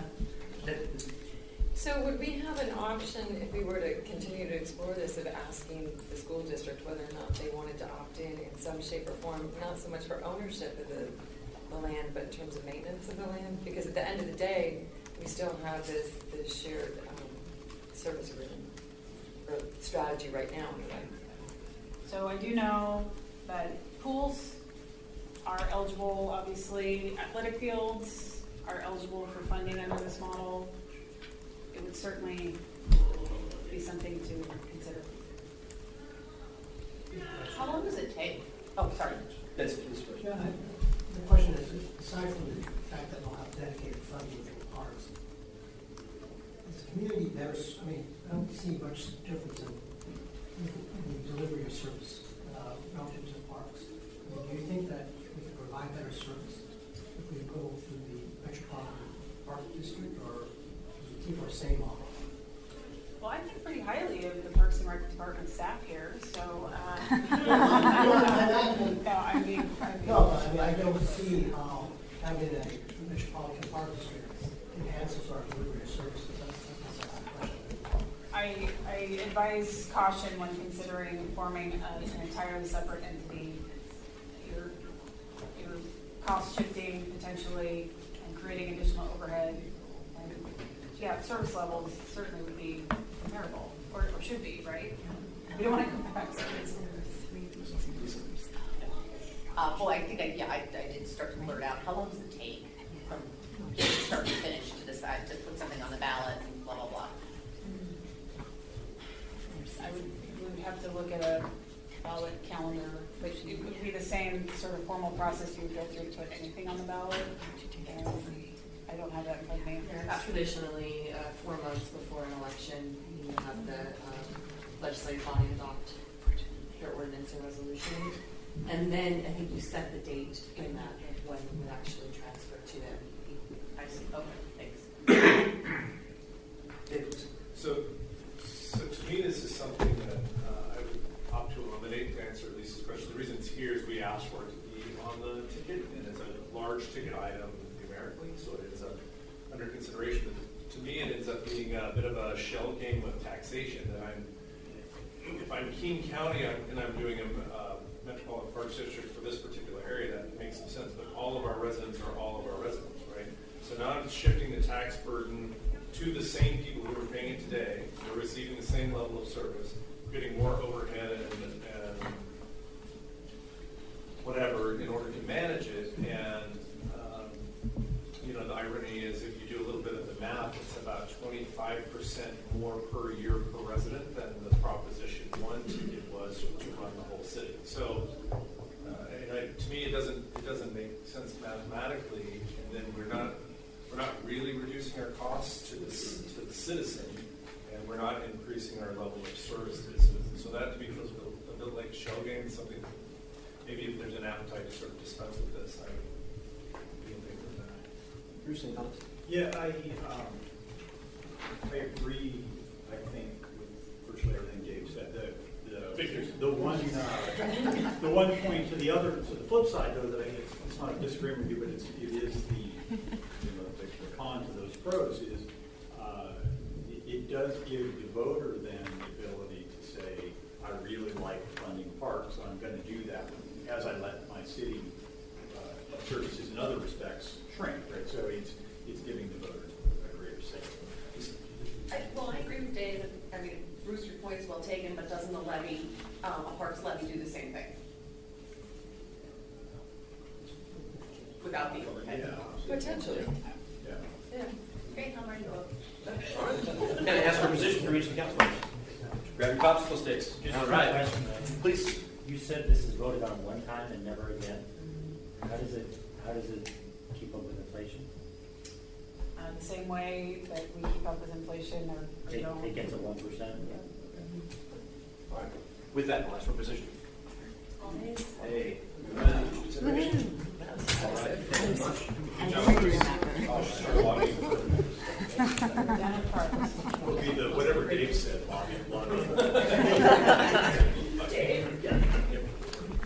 With that, we've got about 4 minutes. I don't think we're going to get to the next one in those 4 minutes. Why don't we go ahead and break a few minutes early So I promise you guys a 15-minute break. We'll be back here. It is 2:20. We'll be back here at 2:45. Give you the extra 3 minutes. 2:45. Talk about the item a little bit. Get clarification questions. 20,000 becomes less that are who we can unilaterally make that change to, especially if you're considering doing something with this within this biennium, which would not be something we could do with the represented employees at this point. So We'll start where we did before. Obviously, this is a little bit more straightforward. Any question about the current benefits level? So I'm curious, the work week for unrepresented employees is how many hours? 40. I thought it was. Well, they're 37.5. 37. So is this apples to apples when you start looking at one org versus another? Do they have a 40-hour work week and we have 37.5? It's anywhere between the 37 and 40 hours. It has to do with the lunch hour, whether they give a 30-minute paid lunch as part of the hour or not. And it's only our non-represented employees that have that 37.5. The AFSCME have a 40-hour work week. Police have the 12 schedules, and the fire has the 24. So you're saying some of them also do provide a 30-minute paid lunch also. I'm not sure which one's in the list, but there is others that do that. Additional clarifications. I didn't fully follow one sentence that was in that paragraph called the headed feasibility. It says the staff conducted paid leave accrual analysis indicated that Mercer Island's accrual rates were in the bottom quartile for the other comparable agencies. Does that mean that we're in the bottom quartile in terms of the total number of hours accrued? So if you look at the chart on the last page, on page 4, and you consider those cities as our comparable cities, we're in the bottom quartile of those cities as far as when you compare the benefits overall. So things like how much vacation leave is earned versus the maximums versus sick leave and their cash outs. So considering all of those as a package, and if you were to lump those together, we're in the bottom quartile of those cities. So in other words, you're saying that if we were to somehow numerically weight those different attributes, Mercer Island offers sort of a lesser set of benefits? Correct. Okay. Can I ask you to step back? I apologize. This use it or lose it policy, when would it go into effect? Would it be only in effect when somebody leaves the employment of the city? Or is it on an annual basis? Can you just Based on my understanding, it's an annual basis, use it or lose it. So you earn a certain amount of vacation per year, and if you don't use it, you start over with another bank in the following year. That's at least with my conversations with Steve Toller. okay. And then there is, on this last table, there's a cash out. So I guess I want to know how,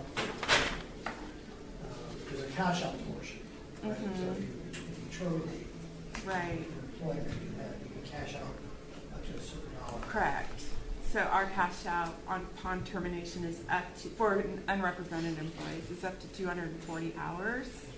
And so, and you can see in the smaller font with the other cities in the chart where they have different maximums for cash out. And that's just set by city policy. There's no rule that says what you can't, that you have to have a maximum amount. Okay, so if you, That's you all right. work a year, you accrued a number of vacation days, and you're saying that if you don't, your understanding is if you don't use it, you're going to lose, maybe you'll start back at 0? Or you start back with another bank. So let's say you're a new employee, you earn 12 days your first year. So you have 12 days to use in that first year, and if you don't use them, you have 2 days left in December, then you lose them and you start with 12 days again in the following year instead of carrying those 2 days over like we do now. And that, again, you're saying that no other city has adopted this use or lose No. policy? Yeah, Chris, can you clarify for me where the cost savings come from? Does it come from not paying people like getting 2 extra work days out of a person because they didn't use their 2 vacation days? Or does it come from the end of the employee's tenure when we're not cashing out? Are you talking about the $120,000? How was that figure derived? Yes. I might need Chip's help on this. So it has to do with our the unfunded liability associated with the balances that the city has. And so I believe that the consultant considered that we would reduce the amount of hours overall if you had a use it or lose it policy within that unfunded liability that we budget every year. So does that make sense? It's mostly a funded liability. Or funded, but sorry, you're that's right. what I meant. If you lose it and it's gone, we're not adding to the liability as by comparison. So, And then as people leave, then it draws down. yeah, The liability draws down because there's money being taken out of that pot, but nothing being put back in. very simply put, yeah. That's my level of math. So then to follow on that line of thought, one could potentially argue that the reason people are not taking their vacations because they're committed to their jobs and a healthy co-worker environment, and they're knowing that they can cash it out at the end. If they know that they can no longer cash it out at the end, arguably they might take that vacation during their tenure. Is that a fair statement? In which case we would see that the accrual would be lower. So in some senses, it's not necessarily a real monetary savings. But I think the idea behind it is that if you knew you were going to lose it, that you would force you to take it instead of carry it over. So there are times when an employee, maybe it's a female employee is pregnant, and so she knows she wants to bridge that FMLA period with paid leave. And so she's not going to take her vacation this year because she wants, when she takes that FMLA leave, to have more coverage, more of that time paid than if she was to take the vacation now. So there's a number of situations like that where somebody may want to save it for a big vacation, or so they don't take it. There's all different scenarios. There's staffing levels are such, maybe departments down staff so they can't authorize some vacation use, or where somebody's saving it up. But this policy would then force you to use whatever you earned in that day, and then you're tied to whatever that amount is. right. So what I'm wondering then is you wouldn't even necessarily see the same levels of accrual. So question whether or not the total savings would be the same. But it's going to be 120,000 or less from what I'm taking. It's not going to be more than 120,000. So estimated. Okay. Don't you want an incentive in place to take time off? Most of us want to.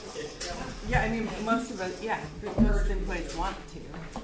So, To the extent that this policy furthers that incentive, that's a good thing. yeah, I don't think it'd be viewed like that. That's a good thing. Maybe just to be direct, but it won't be viewed that way. You think of your employees as you're competing for your employees with all of the other jurisdictions in the area. And something like this would be, sorry, I don't think your staff would view this kind of change as a positive. I think they would view it as reducing the city's competitiveness with other jurisdictions that they work with. They'll also understand why. So, I'm not trying to influence the council's decision here, but I think characterizing it as a positive change for non-represented employees would be inaccurate. I can tell you for my department, many of our staff are already working over 40 hours a week. Unrepresented staff are working over 40 hours a week to keep up with our current workload, which is why you're not seeing the vacation accrual being used. So I say that because I think we sometimes kind of dance around that fact. Your staff, I believe, are very hard working, and there's a reason they're not taking vacation. It's to get the work done. So pardon me for that. So while I respect that, I want to talk about the unintended consequence of this, which is my understanding when an employee leaves and an employee cashes this out, most often it's paid for by the fact that the position is open. And there's a gap between the open position existing and then the new person coming in. And staff to carry the work. And it also, residents suffer from a lower level of service because that position is open. And it's effectively funding the payout that occurred preceded it. Yeah. So, to me, there's work more to be done here. This is not a pass for me. I'm not sure what the answer is. I have no clue. But somebody's got to sit down and figure out how to do it in a way that mitigates those unintended consequences. Because I think as your staff shrinks, we're contracting as a city, it gets harder and harder and harder on those remaining employees to carry the load of the open position that is funding, this vacation payout. And that to me is not fair. Can I just add to that? In most cases, especially right now, because we're short, we're not, we're trying to fill positions as quickly as we can. We often don't get more than a 2-week notice. So there's. Oh, I understand. Yeah. I understand, but There's it going to be does create that. an incentive for a manager or director to not be in a rush to fill a position if they're trying to be budget neutral. Yeah, I understand. I think we always look for an opportunity when we have a vacancy to determine if there's a chance we can extend the vacant period without with the least negative impact to existing staff. I don't think the driver is to fund the vacation payout. And at least when we talk at the leadership team level about, okay, how long can we keep this position open to save some money? It's never, oh, well, here's the payout, and that's how we're going to fund it. The other thing when we did the CAG meetings and we were looking at the vacation, the accruals for our comparable cities, what I did is I looked at what the average cash out was over the last 5 years. How many hours was that for people that left? And it was around 100 hours. It wasn't 240. So we don't have people who are leaving. We have some that are leaving with 240 and cashing out that max, but on average, that's not the case. Because we have people leaving with all the different levels of longevity with the city. So we may have somebody with 2 years and they have 5 days, or so it all averages out to, in those 5 years, around 100 hours. So it's not significant hit on. Yeah, and I think we hear these anecdotal stories, and I think we studied it, put all the data out there, and said, this is the story. Mm-hmm. People could say, is it really a benefit given unintended consequences and the other things that happen around it, Right. or is it not? Mm-hmm. Like, really, what is it doing for us? Mm-hmm. Well, my experience has been with this type of a policy is that you can often, and in a short-staffed city, this could potentially be very negative, you end up with tumbleweeds in December. Yeah, it's true. Everybody doesn't want to lose their vacation. Because people are using it, and they're like, all right, you created this situation, city, now go ahead and live with it. I'm not working the last 10 days of the month.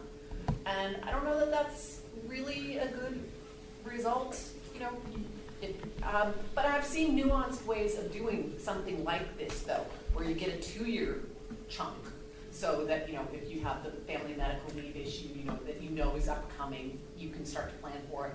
You have it's a 12 or 15-month thing, so you get the year plus the first quarter of the following year. So, I don't know, I think it is a small amount that we would be potentially saving with apparently kind of a hard lift. And, the staff has been, has given already in terms of the pay for performance cuts out of the current budget. So, I don't know, I'd like to hear other people's thoughts on it. The other thing to remember is that 120,000 assumes that our unions would agree, and we don't think that would be the case, especially with police and fire. So that reduces the 120,000. Has that issue been raised with those unions? Yes. And you've already heard back from them? No way. Okay. And then, I guess another question I have is, obviously, hiring and retaining employees. So, Evan mentions that put the city at a disadvantage. Right now, are you having problems hiring employees? Yeah, it's more challenging than before. Right, but you are Yes. currently, Yes. with our current package of the Yes. you are already having problems. Yes. But let's be fair, some of that is because We have 5 council seats up for election. We have a financial crisis. We're trying to figure it out. Low unemployment. Word is on the street that we're going through challenging times. Right. We get the ship in order, and you go through a reorg, things will look more optimistic. Things will be more optimistic. Yeah. There's You a reposition. I mean, it is sadly where we are. I agree, but before we were in these financial times, people look at our benefits package and it's not as good as another city. Yeah. So it is a decision for people when they're like, hey, it doesn't matter where I go, what's best for me, what's best for my family. And you go to another one of these cities where you can have 436 hours of vacation, that's very different than 240. Oh, you can cash out your sick leave? That's very different than not being able to do that. No, I So, got it. I do agree with you that But we're where we surrounded are by right major now. league cities, and we're the farm league. So I mean, at some point you say I'm going to do farm league really well, right? Additional clarifications, Dave, Wendy, Bruce, questions, thoughts? I just don't want to create a disincentive between our union employees and our non-represented employees. I don't want to be the first city to try this. I'm inclined to think this is a lot of churn for $100,000, maybe. I would like to see a cap, maybe after 5 years of service, this limit of 250 hours that you cash out when you earn it at a low rate and then cash out at a high rate. That's a little concerning, but given all the other priorities, I'm happy to let this one go. On point of clarification, actually building off what Wendy said, I got the impression, and I couldn't find it literally in here with a short scan, there is no other city that has this practice, at least in the area. Is there any place in the country, because I can't believe that Mercer Island is the only one where this question has come up. Have we done research outside the region? We haven't done formal research. There's anecdotal information. Mm-hmm. So in California, just based on like Julie's experience, they don't have any caps, and then that's created huge problems where they, leave and they're cashing out 1,000 hours, something crazy like that. The cities, just very few cities I know, like Oswego, I know in Oregon doesn't have. So I know just a handful of cities, but we haven't done a formal research what is happening in the country other than just anecdotal. Spectrum is each end of the spectrum. So not only no cap, but there are caps. No caps, but no use it or lose it. Bruce, thoughts? Ready? If you guys are ready, I'd love a position on this one. Excellent.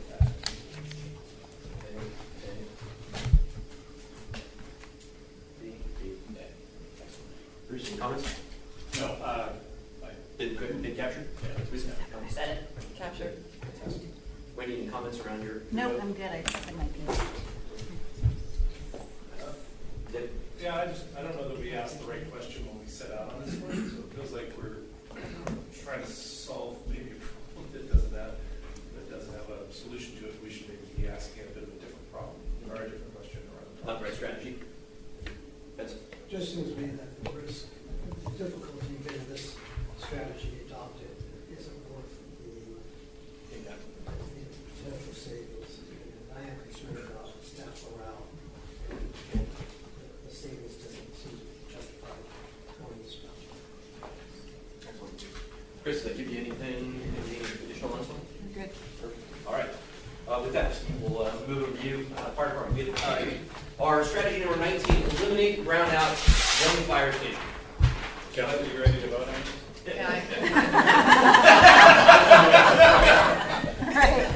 I am. That's the right answer. Just background, that would reduce our effective firefighting force or EMS response about half right out of the gate. Fire stations are placed generally within areas so that they can, except for rural areas, but within metropolitan and urban areas. So they reach anywhere within 6 minutes. And so that's part of the location that's been chosen for this.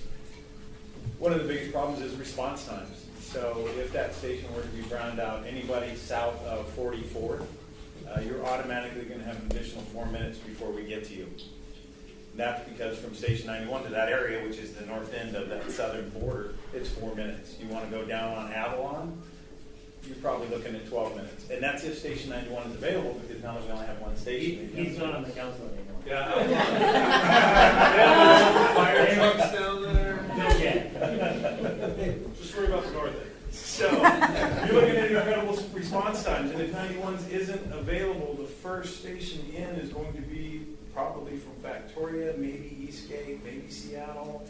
How much longer is that? Well, now you're talking another 8 minutes before they even touch the island, and then you've got that time. So response times are a big issue for this and have a major negative impact, especially on our survival rates, cardiac arrest. Your chances of surviving that go down about 7 to 10% with each minute of delay. So if you want to add 20 minutes, we just lost 140 to 200% of them trying to come back. Not a good thing.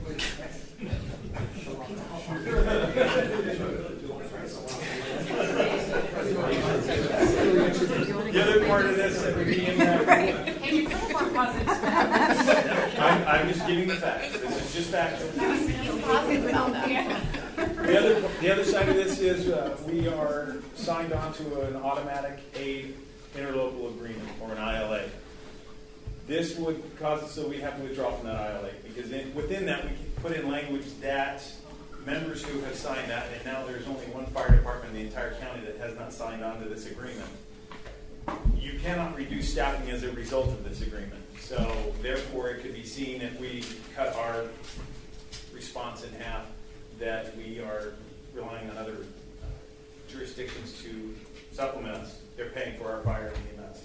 And so that would not be a good thing. Those departments have already indicated that either A, they wouldn't come because they're not required to by law, or B, it would cost us every single time they turned a wheel to head our direction, which could get very expensive. Right now, Bellevue comes over here, and I use them because they are our main one, but we also get Seattle, we get Kirkland, we get Eastside, we get Redmond. They come over about 140 to 150 times that are non-medic responses. The medics are paid for through the King County EMS levy, so we do not count those. But we go to Bellevue about half as much as that, so that we send resources over to them, whether it's an engine company or battalion chief. But that would be a problem coming out of that ILA. Therefore, the cost savings would be decreased from what was stated. Talk about tech rescue from an operations aspect, not only, or even fire. Now you got one engine showing up at your fire. By law, we can't go in unless there's an imminent rescue. So what we're going to do is we're going to get there, we're going to get set up, and we got to wait for another engine company from off island to show up before we're going to start doing anything other than squirting it from the outside. So property loss is going to go up. One fire is going to cost way more than anything you're going to save. We don't get a ton of fires, which is good. We have good prevention, but there is always that risk. Technical rescue, it takes a minimum of technical rescue. And what I mean by that is whether it's a trench rescue, or confined space, or rope rescue, or auto extrication, or all those other things, surface water that we're trained in, it takes a minimum of 2 engine companies to perform that. Again, there's a delay with that. And we can see it seasonally. We know when we're going to get an increase in accidents, especially off of the Mercers, which is where we do a lot of our rope rescues, bringing people back up out of those ravines. One of the big ones that I hope you'll understand, but I can't give you a number, is our Washington State Ratings Bureau, which is the group that rates us as far as our fire protection level. The best you can do is a 1. Nobody in the state is a 1. Seattle is a 2. After that, it just goes up numerically. We are currently at a 4, and we almost made a 3, and we were very close, but it would be very expensive to get there. We're at a 3.06, which is our best rating. The importance of this rating is that it's part of a formula that determines how much each and every individual on this island pays in taxes, in insurance premiums. And to give you an example, Maple Valley, who recently had to join with Puget Sound Fire because their levy failed, they had an individual call their former fire chief and wanting to know why his insurance premiums went up $1,500 a year. And the reason was because that levy, which would have cost him about the same as ours, $300, failed. And he did not understand how that was, so he explained it. And I don't know the details of why that coverage changed, but there's risk. So we are already at the minimum level of what's considered fire protection. Anything that reduces that, we're going to see insurance rates go up. And I can't tell you the number. WSRB can't tell me the number because the insurance can't tell you the number. But you can bet when they hear that we don't have as high a fire protection, they're going to be looking to see if they can charge the citizens more for their insurance. Last one is morale, turnover. You start cutting the fire department in half, you are not going to be getting new recruits, you're not going to be retaining employees. Everybody else out there right now is hiring. Right now, I have one of my individual who's looking at lateraling out. He's in their process right now because it's closer to home, and right now they just got a huge levy pass. They're looking stable, and that could continue on that trend. Questions? Those are the major highlights. Oh, shoot. So it sounds like a go? Right there. I dare you. Any questions? Everyone remember, he will not be here. Starting with current state, any questions? Lisa, please. Current state, two questions completely unrelated to each other, but what types of calls on this 120 to 150 times a year that are non-medic calls? We don't have that many fires. It is, though. They come to automatic fire alarms. When one of the big buildings has a fire alarm, it is an emergency until we determine it's not. Okay. So we have automatic responses. If we need a ladder truck, we're getting a ladder truck. If we need extra engine companies, then we're getting that. Confirmed fires, we get an extra battalion chief who is sent over here for either to handle the operational aspect or as a safety officer who's a second set of eyes. So it's a lot of different types of responses, whether it's hazardous materials. We can handle basic things, but if you get a major spill, we need technicians, and so we'll request a hazmat team. Those sorts of things, all over the board. Okay, lots of stuff. Second question, current state. Are the citizens still paying a levy assessment for the construction of the new fire station? Until 2021? Very good. Spot on. All right, then. Gold star. I'm ready. Any questions then with respect to the proposed strategy? Sounds like we're pretty clear on that. Any additional comments, clarifications? Are we ready to entertain a position on this? Did you want to talk about all the puppies that we lost? Any comments from council members on your position? Okay. I think everybody out for fire is doomed. Chief, good efficiency on time. And number 5, change one fire engine to EMS apparatus and staff EMS drivers with non-sworn employees. Steve, there's some mechanics in here that took us a while to even understand. Can you walk us through? I'll attempt it because there's still some mechanics in there. I'm not quite sure I understand what they were saying. Basically, what they're recommending, from my understanding, Is management partner. is that we fire, I'm not going to say layoff, because they're firing 6 firefighters and hiring people that are EMT certification only, which means that their skill level as an EMT is fine, but you don't have all of the other skills that we train for, all of the other emergencies. And so I'm not quite sure what they're thinking, because basically if you're going to staff an EMS car and it's only the EMTs, then they would be 2 EMTs on an aid car, and then you would put the rest of the personnel on an engine, which would be the 4 that are remaining. They wouldn't be able to, well, they could respond to fires, but they can't do anything in the fires other than set up rehab and wait to see if we have any types of injuries. So again, we're down to 1 engine company as the initial attack on a fire. We're waiting for somebody else off island to come in. One of the big keys with this, and one of the things that is a hurdle that isn't insurmountable but it's huge, is that every single EMT in King County right now practices under the license of Dr. Tom Ray. Dr. Tom Ray is out of the University of Washington. He's the medical director for King County EMS, who is part of the Department of Health. The Department of Health is the representative to the state of Washington for all Washington state certified EMTs. In talking to Dr. Ray, he would not support EMTs practicing under his license if they were EMT only. He would support them only if they are the cross-trained firefighters for that. So that's a big impact. Why, like, other cities around the world have EMTs that are just EMTs?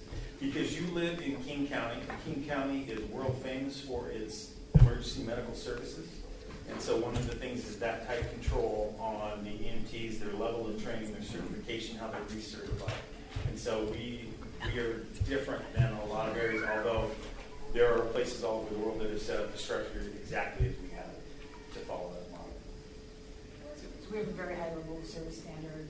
people will live? Yes, we have the highest in the world. And so onward, they say we're going to save $480,000. I'm not quite sure where they're getting that number, because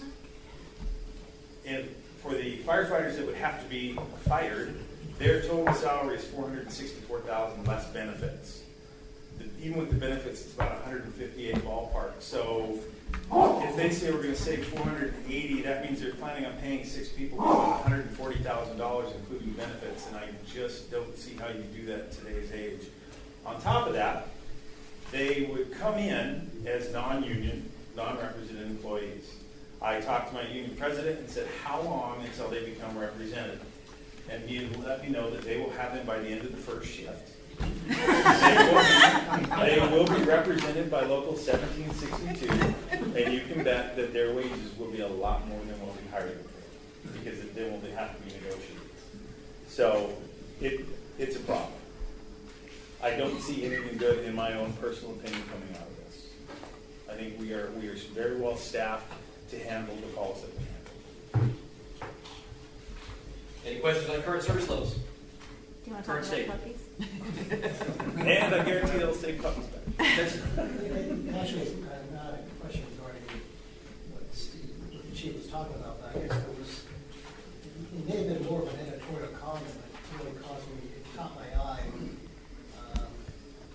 regarding the $480,000 estimated savings, and it's described as unrealistic, and it just made me wonder about the accuracy of the management partner's other estimated savings. And so, has anybody looked into that? I guess that just raised a red flag for me. I don't know. Chip, do you maybe ask you to talk about it? Sure, I can speak a little bit about it. They have a lot of experience in California. California is completely different in many respects than Washington State in terms of the fiscal stress that state is under and all the cities are under. They've been able to implement a lot of these things. They've been compelled to go down this line because the fiscal duress is so significant. I could see us reaching that point someday, but in the next 6 years, I just don't think that that's likely. In terms of your question, Benson, vetting the $80,000, no, I didn't vet that number. But this is from their experience in California, where they've, in terms of what other cities have had to do to make ends meet. So as far as the other estimated savings and other strategies, you haven't found those estimates to be totally unrealistic as characterized by this particular strategy? I think they're reasonable for the most part. There's ones that, Steve and I both had issues with, like this one as an example. But again, they were drawing on, in my opinion, the California experience and not factoring in what's going on in Washington State and some of the challenges implementing these. But in general, it doesn't call into question all of their estimates. No, it does not. Just Thank you. moving to any questions on the proposed strategy itself.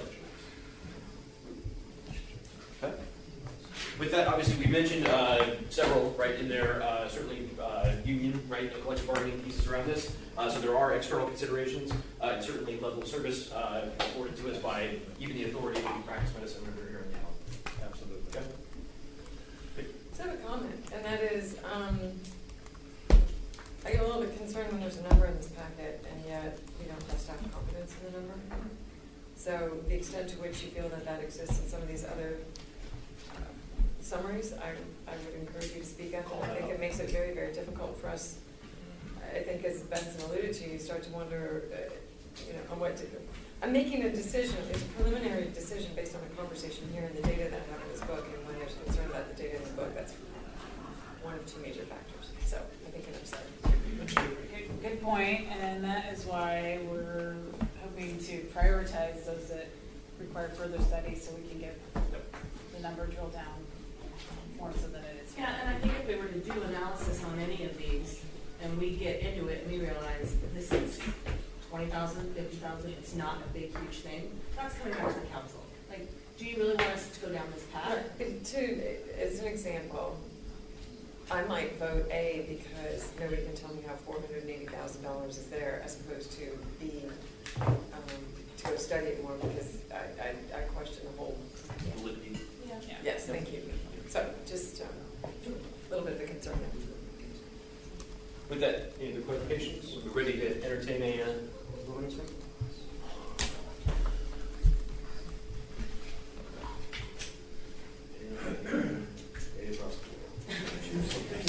Any commentary? Draw a puppy. Or a baby. All right, and Steve, back to you on develop a shared services model for the fire service. Okay, this question has been asked for years on if we did some type of contract for service or a merger or a regional fire authority or a joint powers authority, or we'll be talking about the fifth one later. And everybody wants to know, and the main question is, can we do this and can we save money? The shorter answer is not really. There is some savings that are decided, and that was early on by Chip and I looking at that if somebody just came in and say using Bellevue contracted that service, your savings is mainly going to come from the elimination of my position. They may retain a deputy chief as a liaison, so there's some money there. They may not need the fire marshal. They may just need a plans examiner or something along those lines, because they have a more robust fire marshal or fire prevention division. But I went out and sent requests to the Seattle Fire Department, the Bellevue Fire Department, Eastside Fire and Rescue, our closest partners, and asked them for draft copies of what it would cost to contract for services if they took over all fire services from Mercer Island. And to date, I have now received back quotes from Seattle and quotes from Eastside Fire and Rescue and a verbal talk from Bellevue. In a nutshell, Seattle would charge us ongoing operations. Right now, our budget is currently 6.6. They would charge us $7.1 million. With an initial $2.9 million buyout of all liabilities, such as vacation banks, sick leave, comp time, all of that, one-time costs, and there are some other costs within that. It's not just all of those liabilities. So for an investment of a little over $10 million, Seattle would take over staffing for Mercer Island. Problem with that is you would lose all control, because now you are part of Seattle Fire. One of the upsides of that is that they do a different staffing model. They do 4-person engine companies, and so now you would have 45 individuals within the fire department to protect Mercer Island rather than the 32 we currently have. Well, let's see what else. With Eastside gave me a quote, and they sent different scenarios. They offered that we could go out and become a partner. They have a joint powers authority, and we could become a partner with that. And basically, we would have members of the council sit on the governing board so that we would still have some control. Their deal would cost about the same. Same as we're paying right now, $6.6 million. That to be a partner with them, and that would include everything with the exception of replacement of equipment and improvements to our facilities. The city would still have to pay for those. Oh, I take that back. As a partner, they would cover all of that for the $6.6 million. If we contract with them, it's $6.693. Maintenance of equipment is included. Replacements are not included. Maintenance of facilities is included, but replacement is not.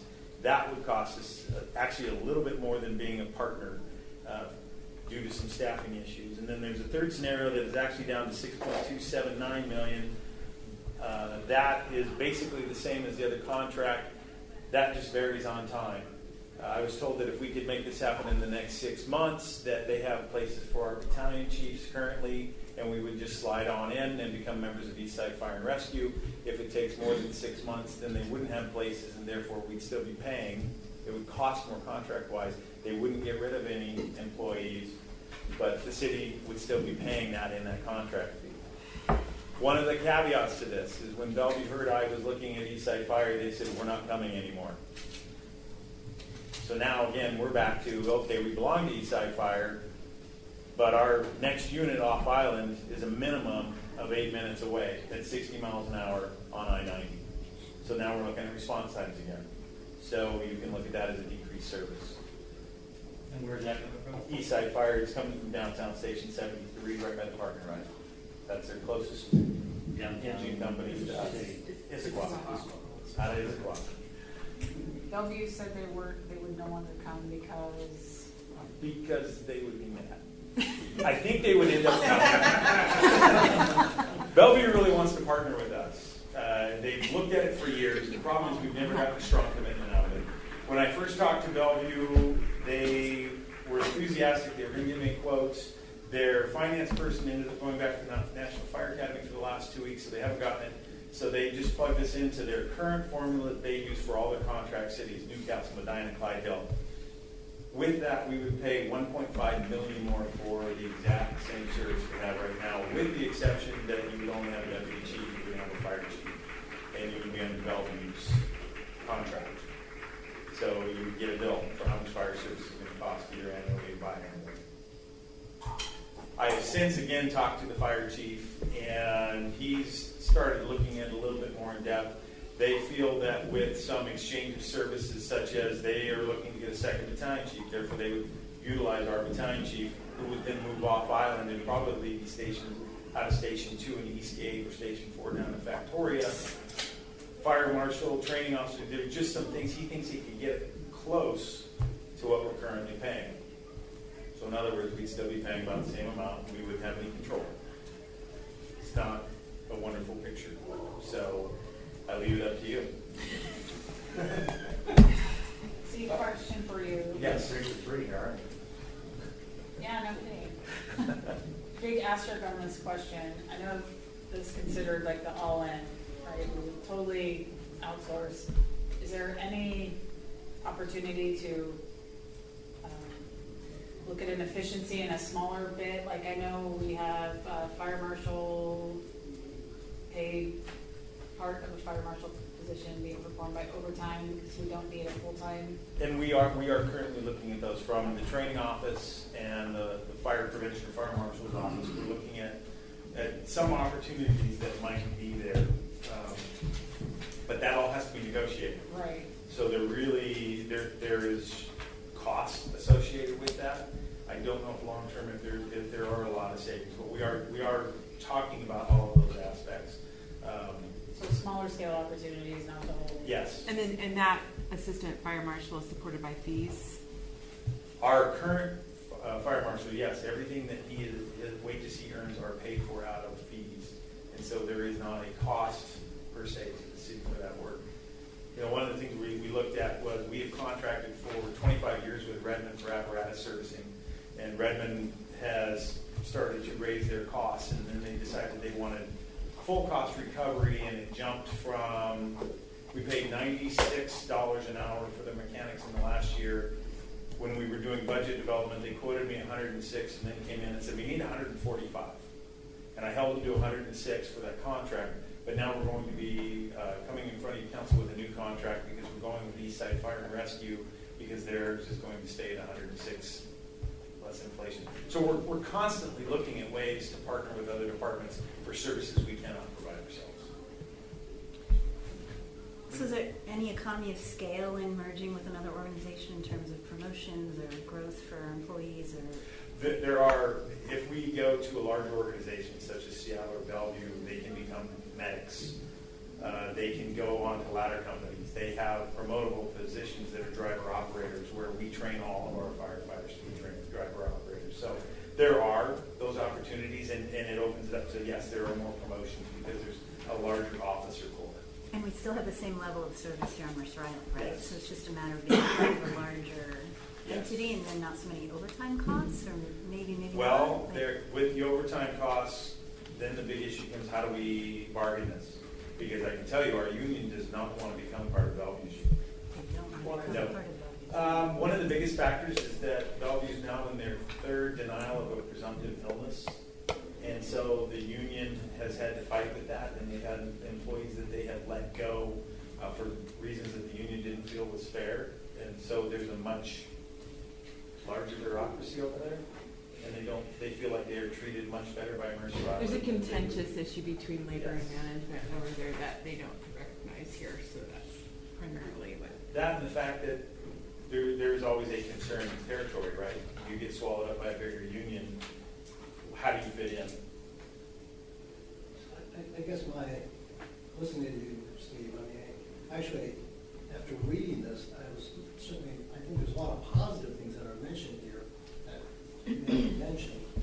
And I don't know, I guess I'm sort of torn, I guess. The positives are going to be service levels. If we go with a larger department, we are going to have increased service, I can tell you that. But I can also tell you it's probably going to cost. It's not going to be a savings. And that was the main question was, if we did these things, is there a savings associated with this? No. No fire department does it for a better cost than we do in this entire region.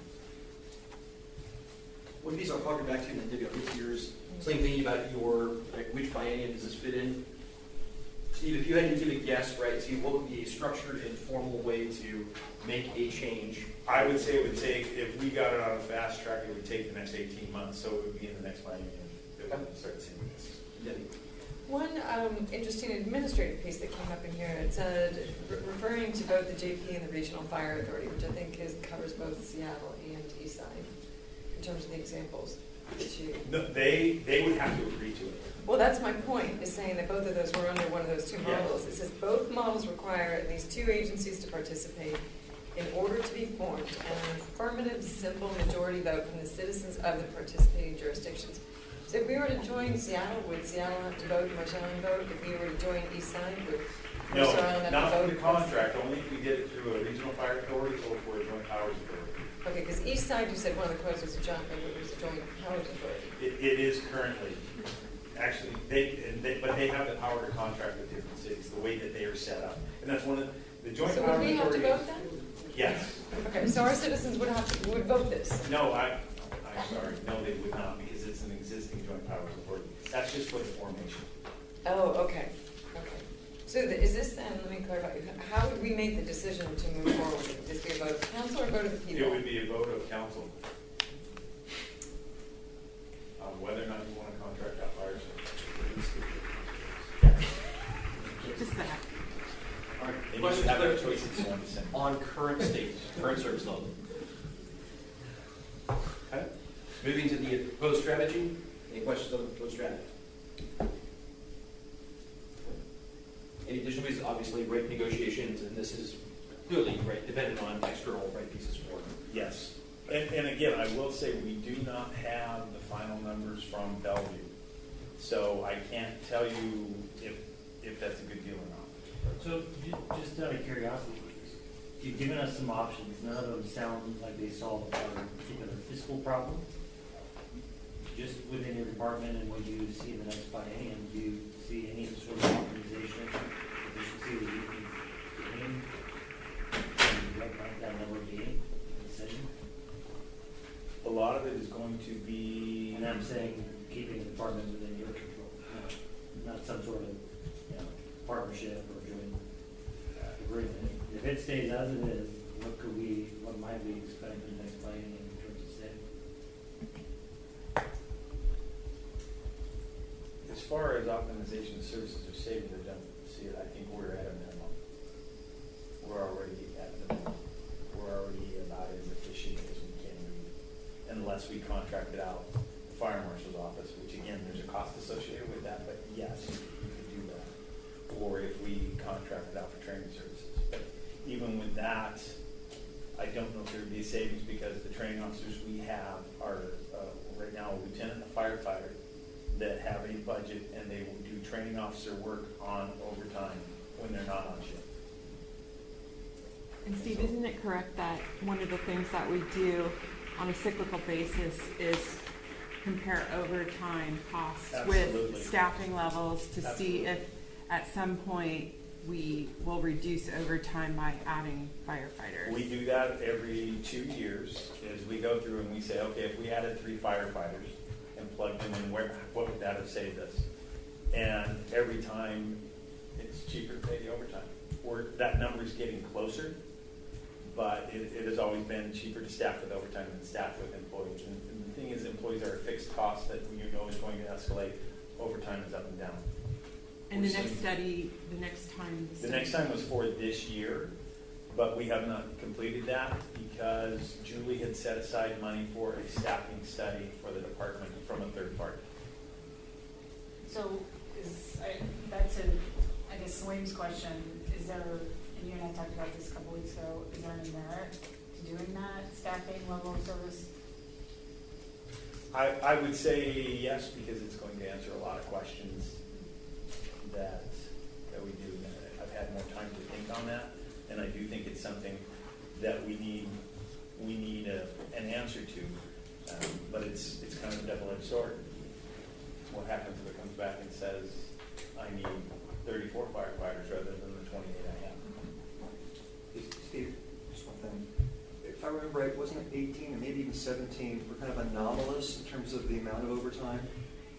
They were for They that. were higher than They normal. were for that period, but now that we have more data, it still fluctuates, but not as much in a lot of it because FMLA. Exactly. FMLA and Family Care Act are killing It us. doesn't stay like this. We have these.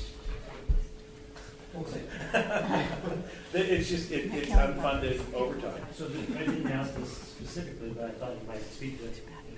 In terms of cost recovery, or what you might consider revenue in the next biennium, I know you're making some moves in terms of aid calls and insurance.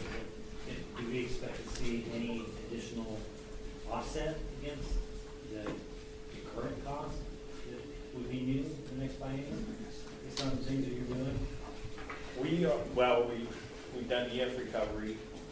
We are looking into the GEMT program, which is a government program that they changed the rules. When we first looked at it, it would get us a few $1,000s, but now they've changed the rules a bit, and so we're looking at a potential revenue source, but it's very early in looking at this.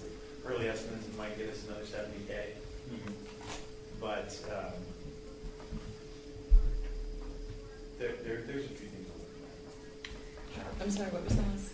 I said there are things that we're looking at for those costs recovered. But 70K, not necessarily large material pieces. No, but I know there was a trend with the EMT calls that the revenue was going to uptake because we were doing more of it and We've got successfully doing, but we don't always see that in the budget because it lags, you know. It lags at least 6 months and up to a year with the insurance companies.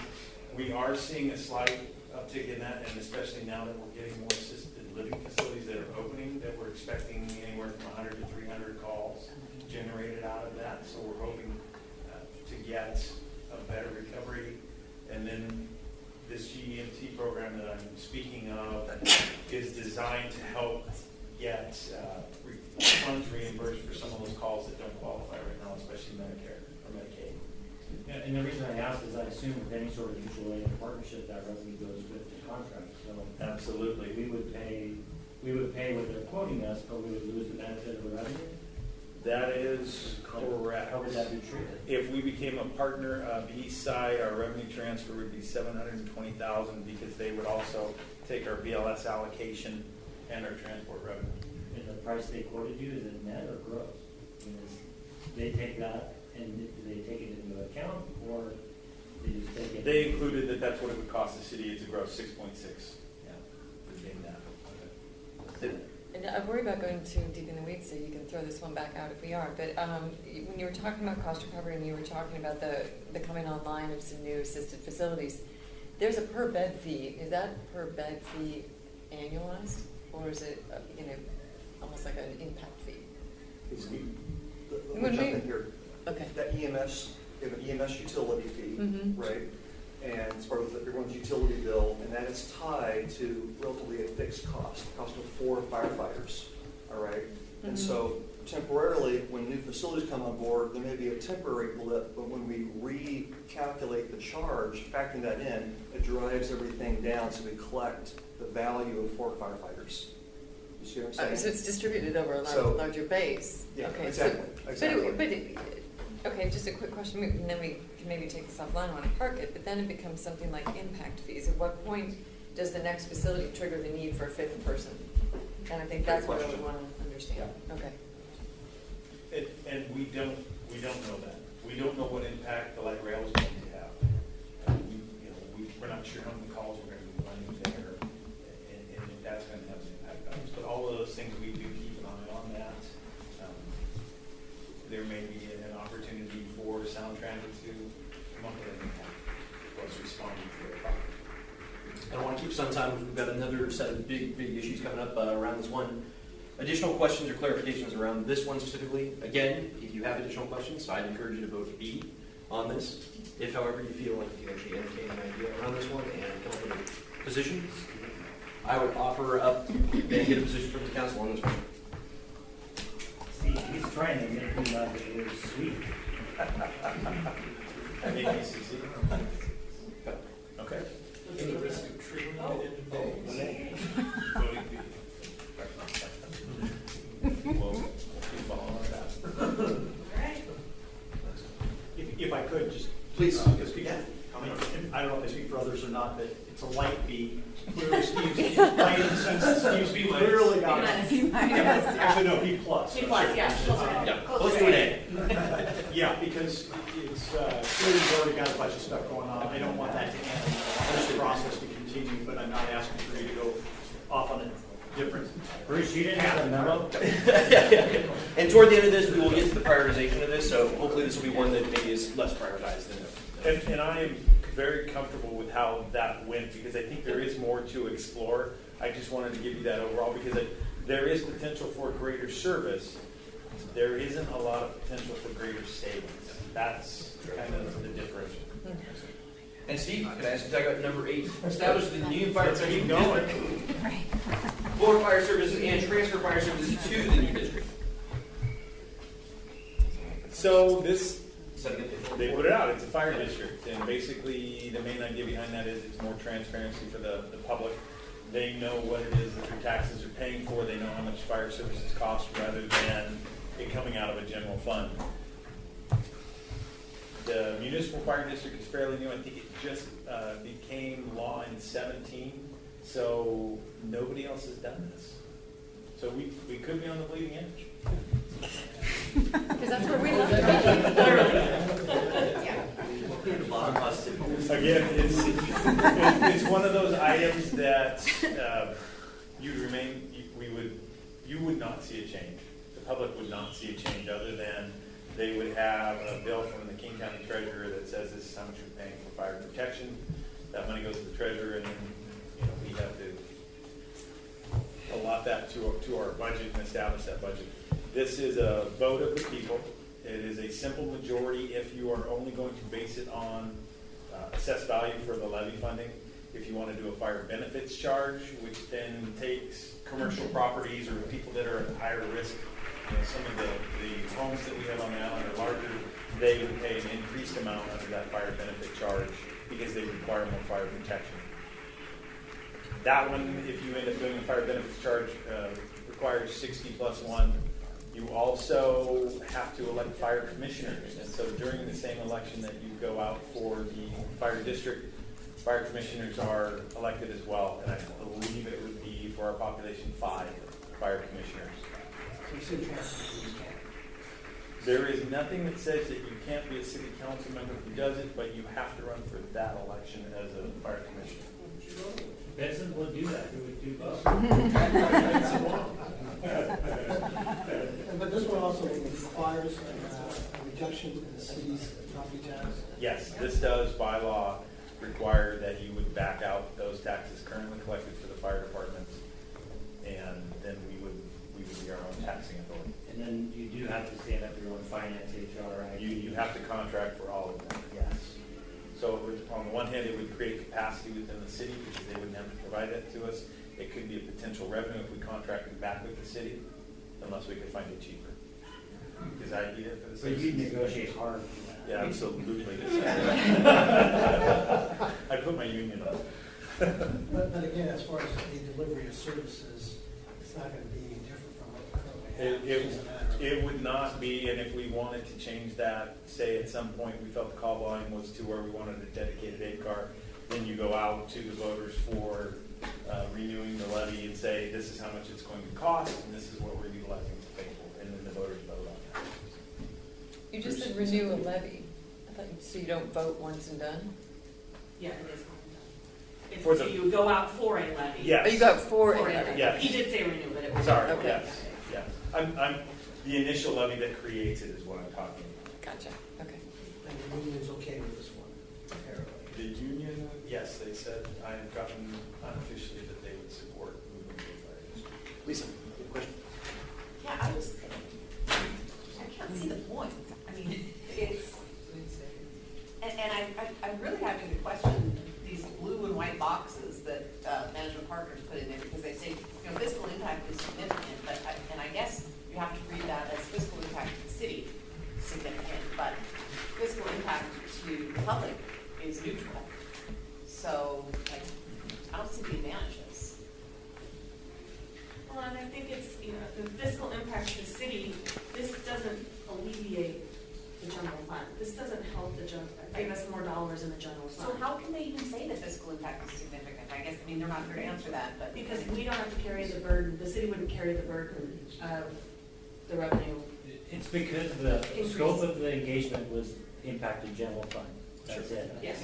So. But wouldn't the fire district, doesn't that though require a reduction to our property tax? Right. The overall property tax, and so wouldn't the city's general fund revenues from property taxes actually go down in parallel? Potentially. I mean, I think that would determine in how my understanding is that it was like the Parks District. It's not. No, it's This this one is different. requires. Okay, so it is different. So our regular property tax levy that goes out every year has to be reduced by the entire cost of the fire department.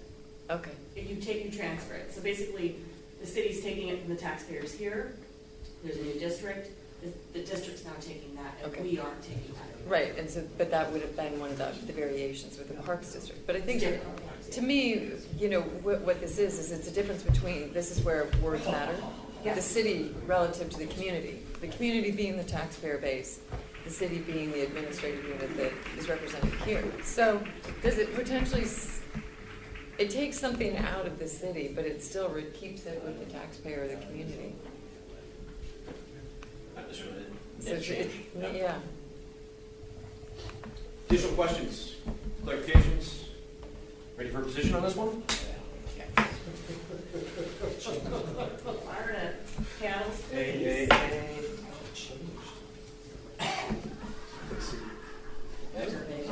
Any commentary? Any council members on this one?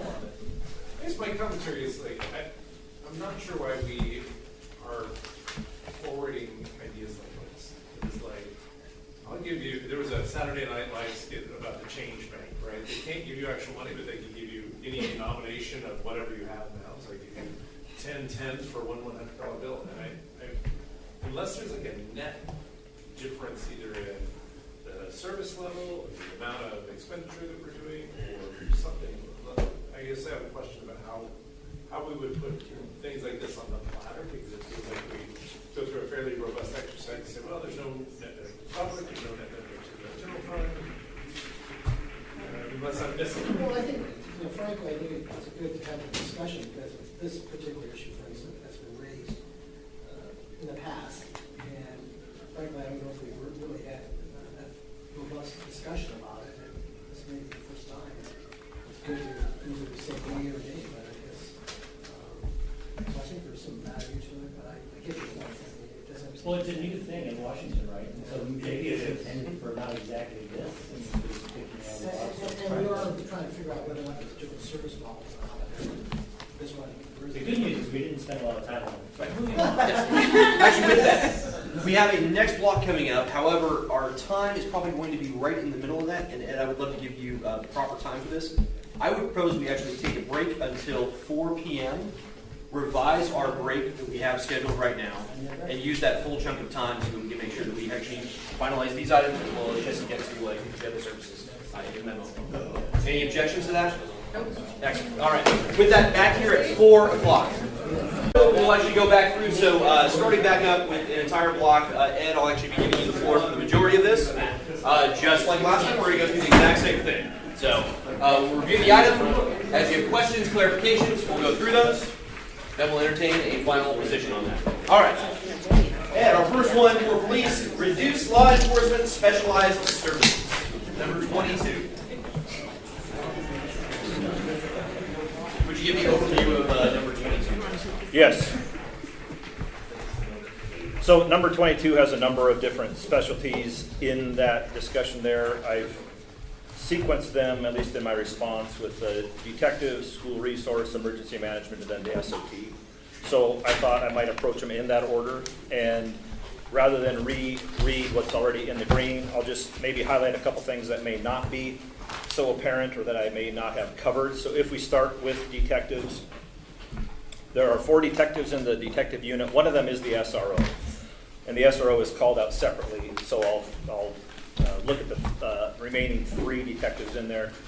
If we were to reduce the detective section, even by 1, because there's 4 detectives in there, that would result in a reduction in the number of cases we would be able to investigate. By, rough masses, you lose 1 out of 4, you're going to investigate 25% fewer cases.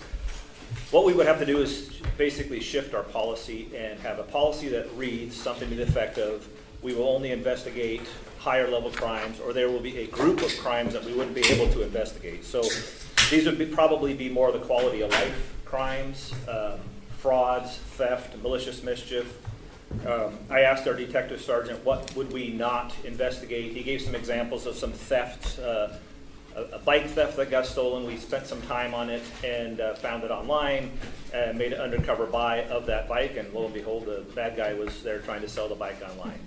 Last week, and I want to be careful with this one because I don't want to paint a picture as though I'm creating panic, but last week we had an attempted burglary. So a gross misdemeanor, we may not otherwise be able to investigate. We did investigate that one. It turned out the guy, we got some video, we chased some leads on that one, and he was a registered sex offender and a whole bunch of felony warrants. And he was here trying to get into a house, so we identified him and developed probable cause for him. And that was, I say that example because it was a recent one. It was from last week, and I don't want to say, hey, sex offenders are going to be running wild if we cut a detective. Take Steve's wave, right? Yeah. But I will say puppies will die. Sex offender, he got you there. I don't have any Sorry. Each detective has a rolling average of 20 to 25 cases at any one time. They're assigned probably 120-ish cases a year to follow up on, so that's the number that would not get investigated. I will also say that having 4 detectives proves helpful in other ways as well. Right now we're down 5 positions in patrol. So I have 1 officer's on, was injured, so he's out for a while. I have 2 waiting to get in the academy. I have an officer who's on FTO right now, and we are looking to hire someone I had to let go who didn't pass probation. What that means for the detectives is right now they are covering patrol shifts. So I'm pulling from detectives to cover some of those patrol shifts right now. So the 4 detective model has worked well for us in addressing the crimes that we do get on the island. And I don't know, Dave, if it makes sense to pause here before moving to SRO. Okay, so that's the current state with our detectives. Detectives specifically, what current questions, current state? Yes. Service level, Teddy, please. To summarize, what I'm hearing you say is, yes, they are detectives, but also they are supplemental patrol officers as well. So in other words, when there's absences, intended or otherwise, they're able to backfill. So they're not just detectives. Flexibility. Correct. Okay. So maybe beyond absences, well, I don't know. You gave us a recent example of crime. How many detectives right now are backfilling patrol? We have 1 at a time going through patrol.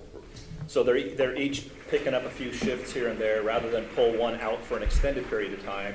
I'm trying to have it feel more like, hey, if they were sick or took vacation, then a few days at a time. If I pull 1 detective out for a protracted period of time, all the cases that the detective's investigating, that it's very disruptive to the caseload.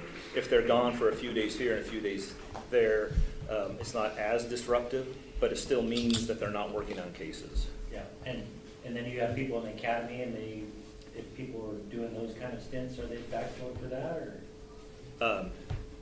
Yes, because like I say, the number right now that we're down in patrol is 5. 1 on a long-term disability. I have 1 who's on FTO right now, so he doesn't count as a separate officer. I have 2 officers waiting to get in the academy, and we just had to let go an unsuccessful probationary officer. So because of that, that's why we're doing the detective model, which I don't like, but I don't have much of a choice in the matter. And do these detectives have their genesis as patrolmen to begin with? I'm sorry, do they what? Did our detectives start on patrol and they get? Yes, so. These are people that have a lot of experience with this community. Yes. All of our special assignments, everybody starts out in patrol. And then detectives, they rotate through, they take the experience they learned in detectives, the special skills, they take it back to patrol. That's one of the benefits of having rotations. And it gives the other officers a chance to do something different other than just doing patrol. Thank you. Any other question about detective units specifically? Everybody switch gears to SRO? Okay, school resource officer, we've had the program since 1996. I was, You, right? yes, it was me. Yeah. Back, first school resource officer. I've been in first amendment schools. Hey, Actually, no, I was there before that. here we go. So the SRO, it works out of the detective section. The SRO investigates crimes if a juvenile is listed as a suspect, victim, or witness. The SRO also does most all of the CPS cases, so sometimes that takes considerable time. So CPS cases we have to investigate. The SRO handles most of those. SRO splits time between the high school, middle school, and Crest, our alternative school. He has a caseload. Like I say, he's in detectives. And really the job has changed, I think, quite a bit from 22 years ago or so when I was in there. It's more, there with the horrible events with active shooters, it really has become more a definite safety element. There's always the sort of reassurance of having a police officer in the school, but it's become much more pronounced these days. So I think that is one of the things the school community supports very strongly.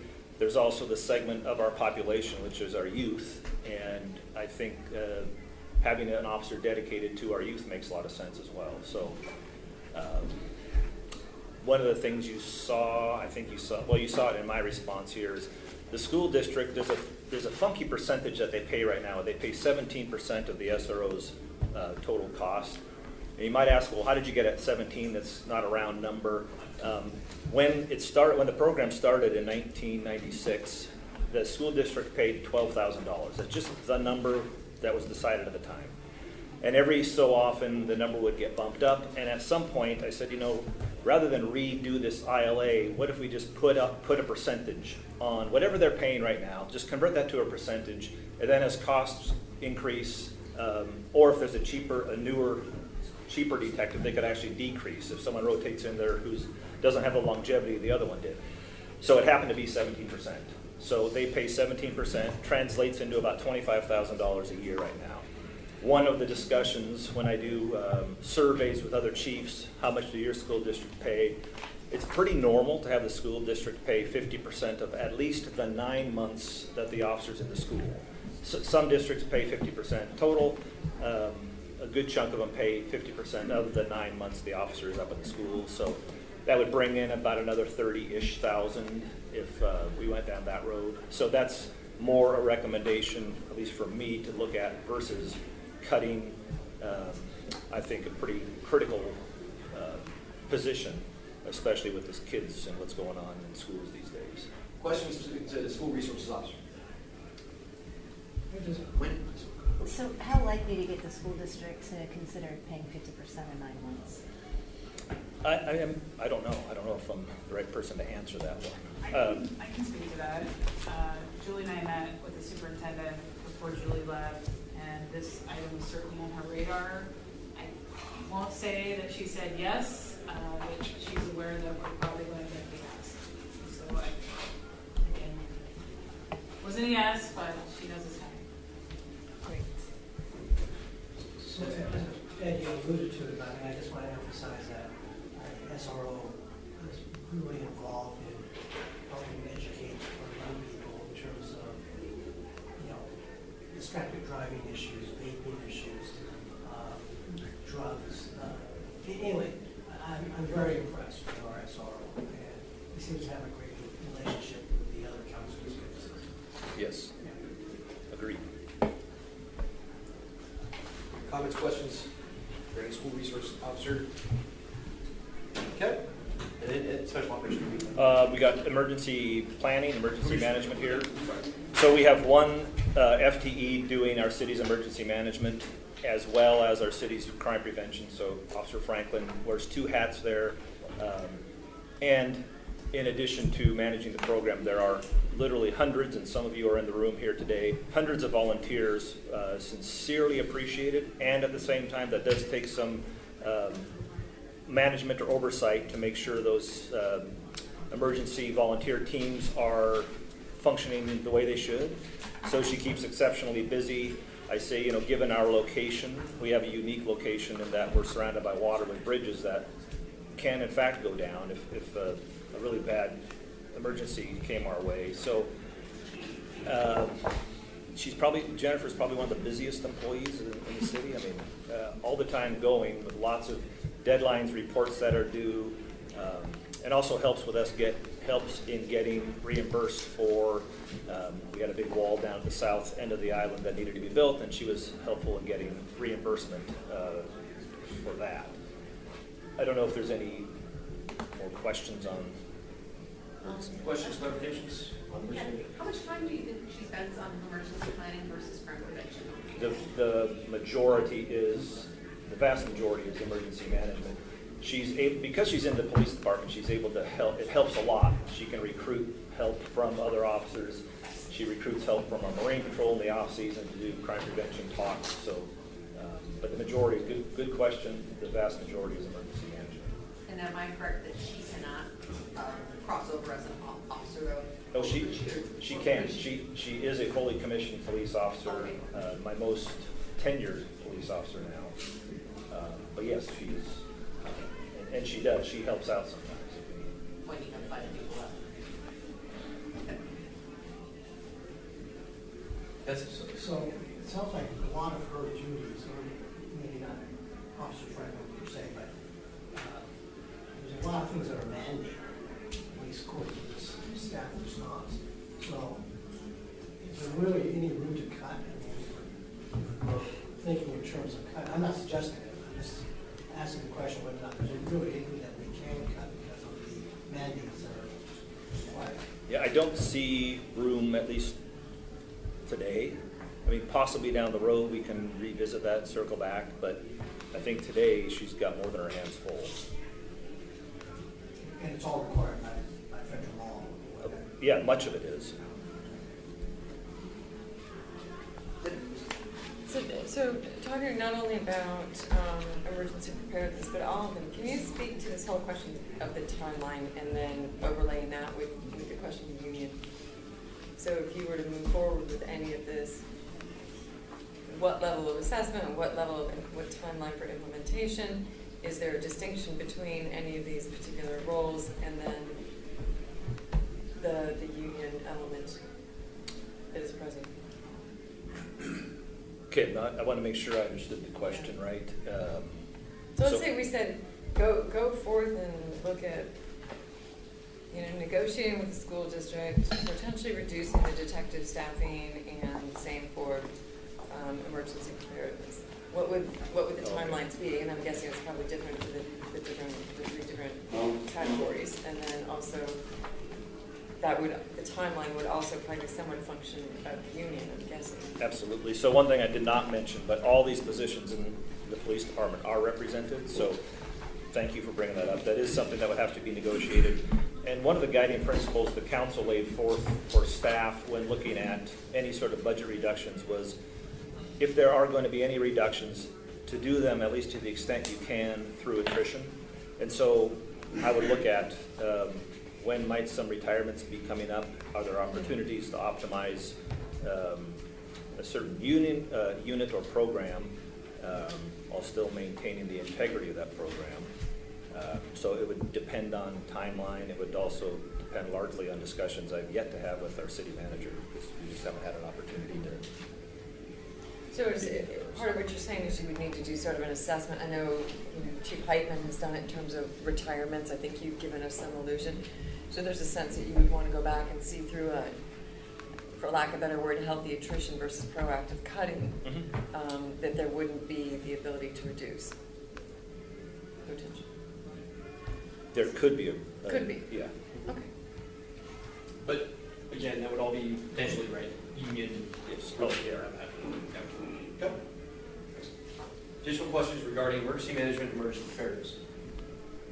Special teams? Okay, special teams, 3 components to the special teams, and really 2 of them are almost combined into one. We have a bike patrol and a civil disturbance unit. And really that civil disturbance unit, as you saw in my write-up here, they're members of the bike team that also have some additional training if there are larger events that need the services of a mobile bike team. We used to have a congressman here on the island who would have protests in front of his place there in the town center, so they would respond to that. We've had occasional possible strike when New Seasons Market opened up. There were some labor issues there. And the bike team, but the members of the civil disturbance unit were deployed there to make sure everything was running okay. And really a part of this also is this is one area that we can help out our neighbors. We don't have a lot of opportunities to go to other jurisdictions to help out, and yet we have the ask of them more than they of us for help with things.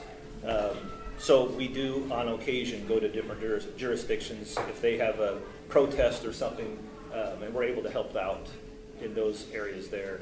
It is, as are all the special teams. I'd be remiss if I didn't mention a pretty important fact, that it also is about recruiting and retention. And so the officers do enjoy being challenged in areas other than, I don't say just patrol. I'm certainly not minimizing patrol by any means, but it is nice to have some other challenges and some variety. And so this keeps the officers engaged. It keeps them excited about learning new things and being challenged. And there is certainly a service benefit to the island too, to have a little extra capacity. It's like our TRU, the Tactical Response Unit as well.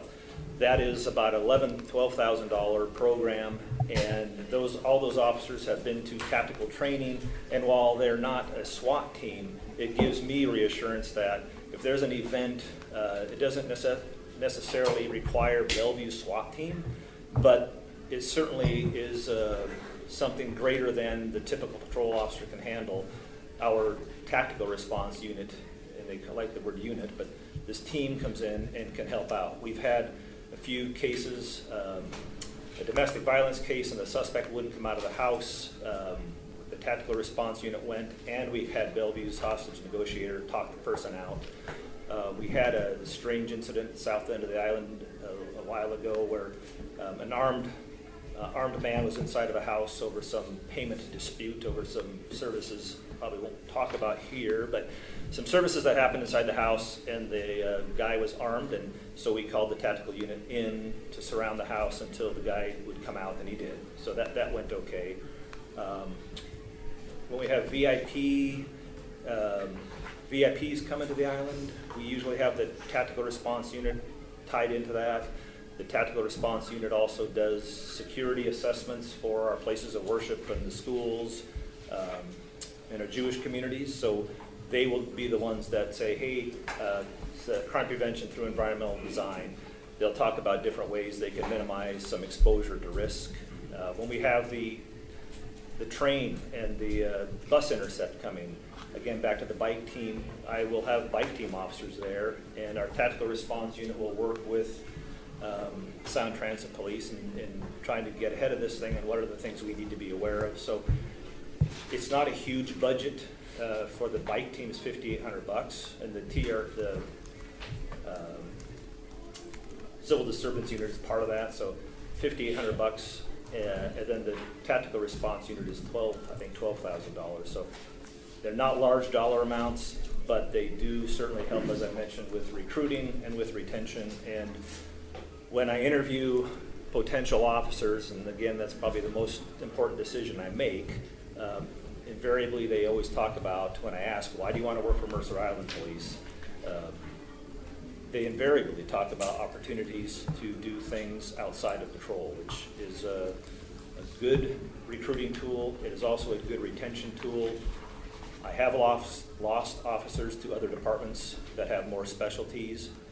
and I don't want to have any more lost. We spend about $120,000 from the time I hire a brand new officer till the time he or she is a solo officer on their own. The city has spent about $120,000, all inclusive. That includes their salary and benefits, but their uniform, the academy costs, the cost of the trainers, uniforms, the equipment, all the stuff. And so for what I see as a relatively small dollar cost for some special teams, you know what, if it keeps people engaged and keeps them here, I think that's important to take note of. Questions around bike unit, civil disturbance, and tactical response? That's Just a quick question. I mean, you mentioned, and it's also mentioned in the materials that the city invests basically $120,000 in these individuals. Assuming, obviously, it's subject to unsatisfying accommodation, are they required to sign up for a particular period of time, 2 years? You can't do that. They are not. There's mixed feelings on that. I would far rather have someone here because he or she wants to be here than they're forced to be here because they signed something and they really don't want to be in the community working in this community. I know some chiefs who they're interested in making people stay here, and I don't know. I don't like that at all. If you don't want to be here, I don't know that it's a good fit for anybody to have someone here who does not want to be here. So most of the time we have success in keeping people here, but not all the time. We have 3 former Mercer Island officers working at the Port of Seattle right now that we paid for to get them all trained up, and now I lost one earlier this year to Everett, who has more special teams, and the $15,000 signing bonus didn't help my case. So But I'm just curious, and how long is that person on the force here? the one earlier this year, 4.5 years. So I have heard people say in the police department that if we lose special teams, they will look. They will start looking. And I don't want to say that like a threat, and it wasn't said to me as a threat. It was just part of a conversation that's what it means to them to be able to be involved with these things. So I think it's a good return on a small investment. Additional questions, clarifications? You raised the issue of the coming of light rail, and there's a lot of conversation out there right now about what will light rail, or I find it interesting. There seems to be a perception that a whole bunch of more buses are coming on to Mercer Island, when in fact there'll be a reduction of buses. So what I take it is transit passengers on the island, in essence. So in some ways, we're looking at this with an as-is lens. Meaning this is what we know today, but we equally know that in whatever it is, 3.5 years, 4 years, we're going to have a different scenario and a different situation. So what I do is I take the timeline and I overlay what I assume are some union issues, what I assume would be some implementation issues, and then a major change in circumstance coming out there. And so I'm trying to figure out how to make a question out of all this. But I think with the gist of it being, I worry about when we're looking at this, that we make decisions today that could hamstring the number of options or services that we need to be able to provide the community in the near future. Yeah, and I want to be careful with the discussion around light rail and bus intercept, that I don't create undue panic, but at the same time that I don't sound as though it's something that I don't worry about. But we, in the police department, we're paying very close attention to what does this mean when you're the last stop on a bus route? What does it mean when you have increased mobility on the island via the train? What does that mean? So we're developing a plan, sort of, I guess, maybe a 3-part plan. I know that's not part of this discussion here, but in brief, training right now, looking at training with the Sound Transit Police, being part of what that looks like as it develops, deploying our bike team, maybe civil disturbance unit if need be in that area, having certainly this tactical folks talking to Sound Transit's folks, having a liaison officer there. So we are going to pay close attention to this and then monitor it. I guess the third part would be just monitor it. What does this look like? So I don't want to say, again, I don't want to create panic and say I'm really worried about it, but I can say I'm really paying attention to it. That maybe is a little more neutral, but I am paying attention to this. It is something on my radar that... So it's a potential change in service. Yes, it's a significant unknown. Okay. And with respect to the bike special teams, they're responsible for getting the bikes and riding through the parks and doing some of these patrols. Yes, Can you just talk a bit about the benefit of that park patrol? sure. You know, as people have concerns, you know, we had a number of people at the council meeting the other night talking about instances in parks and fears that they had. Can you talk about how bike patrol, park patrol, kind of Yep. that? Bikes allow the officers, and I know I'm stating the obvious, but I'll say it anyhow, it allows the officers to be pretty mobile and at the same time quiet. And so you're not driving a vehicle that's hard to drive through some of the parks, but on bikes you can get places quickly and you can get them there quietly. And so we do pay close attention to what happens in our parks, and I want our officers to have the ability to move quickly through parks, not just to respond to an emergency, but also to be proactive in just appearing unexpectedly in the parks. So I like that notion of having a good response ability to these parks quickly and quietly. In some cases, the way our parks are built, you can't even get into them.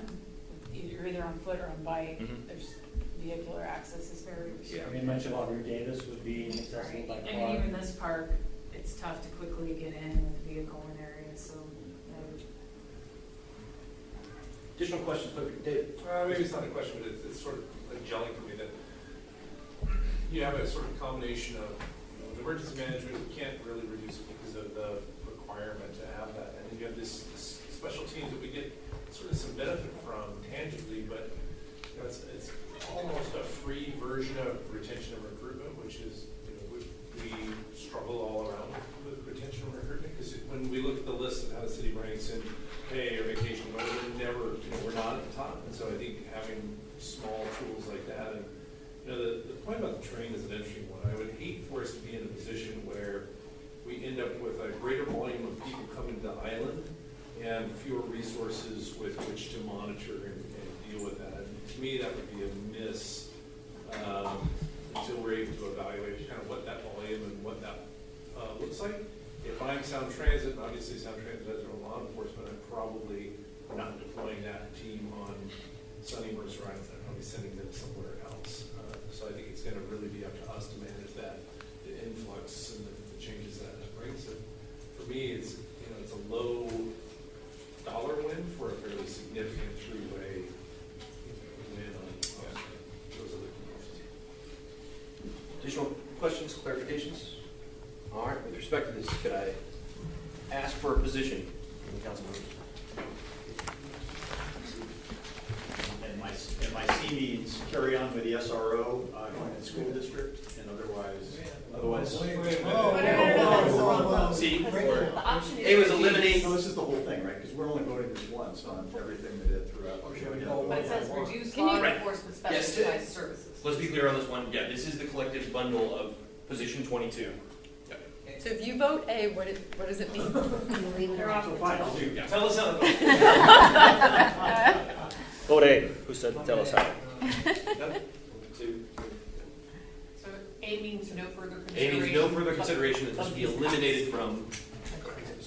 Is there still a desire for us to pursue the 50-50 Yes. split on this? Yeah, but that's Yeah. not, that wasn't my understanding, that wasn't really this. Just wanted to clarify. No, it is part of this, right? It No. is. It's not. This is Oh, that eliminate is to cut- services, to that's cut it. fund the service in a different way. That's a different topic. It's conflated. Right. Conflated.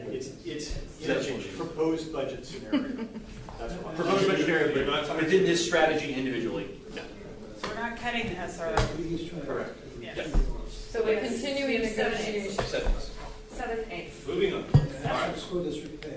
Let's try that. And we'll turn on number 3. Why don't we? I know there's a lot of volume. I hope that everyone has had a chance to read that. Ed, you can give kind of a brief overview of it, and then we'll get into questions and clarifications. Sure. So with 3, contract for police services with King County Sheriff's Office. Okay, so with that, there are basically 3 things I think worth noting. It's the cost piece, the local control piece, and then the level of service piece. On the cost piece here, what I wanted to be able to do, and I made copies of all the budgets from the contract cities, not their whole budget, their police department budget page, and in so doing, that number that is in my response where I say it costs $297 for on the first page for a King County deputy, That's actually too high. It's a little lower than that. And so, for example, Carnation has a confusing model that I just removed from the mix because it drove their costs higher, but it's not apples to apples because they have part-time deputy in their city. It's rather confusing. So I just simply removed it. And what that ultimately landed, and I have all the budget numbers here, happy to pass it out, or I can give it to you after. But King County's costs are closer to $267,000 per officer compared to our $229,000 per officer. So there is a $36,000 cost difference for the average King County deputy versus the Mercer Island police officer.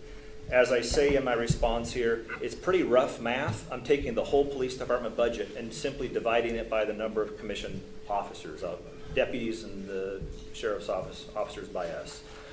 What that would mean, I think the simple way to think about this is because a King County deputy is more expensive than a Mercer Island officer, and the reason why is because they're fully loaded costs. You pay a portion of King County's IT, a portion of King County's HR, a portion of King County's facilities.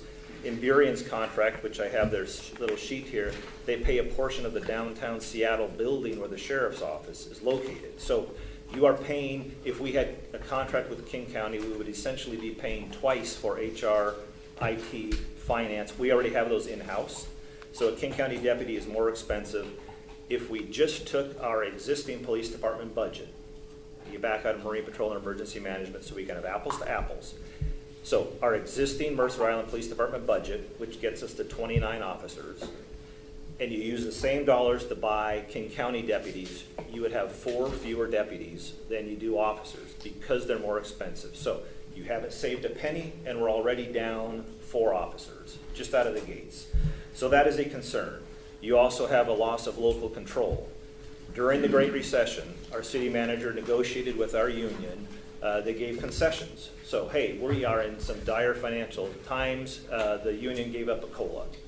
Not so with King County. You get what you get. They negotiate. I think they had 5% raises negotiated during the Great Recession, and cities were stuck paying those. So you don't have the ability to do that kind of a control.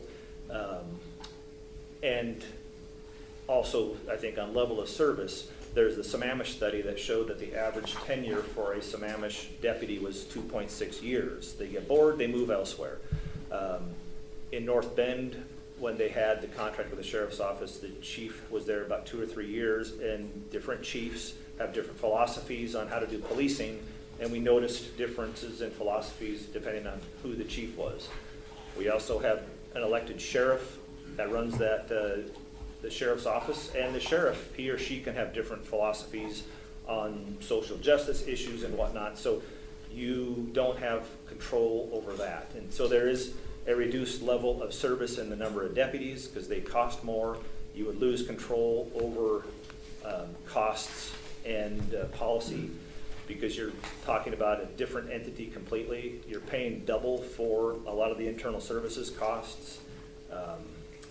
And again, as we mentioned in the last discussion, I think having fewer officers with the significant unknowns coming in the community, we have growth pressures in the region. We have the Sound Transit train, the bus intercept. I think that would be, I have very big concerns if we start out of the gates with fewer deputies or fewer officers right out of the gates. So, questions on that? Clarification? I don't quite understand, and when you say that there'll be fewer detectives, detectives, I'm sorry. I just don't quite understand how you jump from, it's gonna cost whatever it is, and in the office, we have fewer detectives or deputies. Fewer deputies. Well, since Can we not ask for the same level of service and see what that costs, I guess? yes, but then you'd pay more. What I'm saying is the average King County deputy, if you look at the costs for all their contract cities, divided by the number of officers, I'll just say officers. They call them deputies, I'll just say officers for the sake of discussion. They are $36,000 more per officer on average. And so, if you wanted to have the same number of officers here, now they wear King County uniforms, it will cost you more because they're $36,000 more on average per deputy. So we stay with the same budget that we're talking about. Then you'd have 4 fewer, yes. So if I could, where does the $700,000 savings number come from? The only way I can think of that is if you just, so King County, they looked at the, not off the cost per officer, they looked at cost per capita. And so a lot of those King County contract cities have fewer officers per capita than we do. So the only way you get that savings if you have far fewer officers in the community. And what I have said for a number of years is, given our location between the state's largest and fifth largest city, the fact that most of the people we arrest don't live here, they in fact come here to commit their crimes from other cities, I think the number of officers we have working in the assignments they're in works very well to maintain one of the lowest crime rates in the region. Maybe I can add a little color commentary. In my previous life, I managed the King County Sheriff's Office contract for Sammamish. And what management partners, the level of detail they didn't get to was that level of service analysis. So what I can tell you about Sammamish, the reason the cost per capita is so low, it's because the level of service is much, much lower than our city and other cities. So this stopped short of getting into that level of detail. It was a numerical exercise. And if we wanted to study this further, we would really need to do that deeper dive into understanding level of service. And I can tell you the conversations I had with Julie, who did this in Shoreline, she held one patrol position open all the time because there were unexpected cost rises with King County. And so she used it as a budgetary mechanism to kind of absorb those costs without affecting, the overall spend. If you are in this contractual arrangement, you are not at the bargaining table. Right. King County, You get told what you're paying. exactly, and I can tell you from experience, Sammamish and these other cities lived through some really hard times because of things we could not control. Lisa? Well, I was just gonna make the observation that, it's pretty clear Sammamish has the same police budget as we do, and they've got 2.5 times as many people. So obviously don't have as many, they have lower dollars per capita, they've also got lower number of officers per capita. Yes. Significantly so, and they don't have I-90 connecting right through the middle of their town. Exactly. Additional questions, clarifications?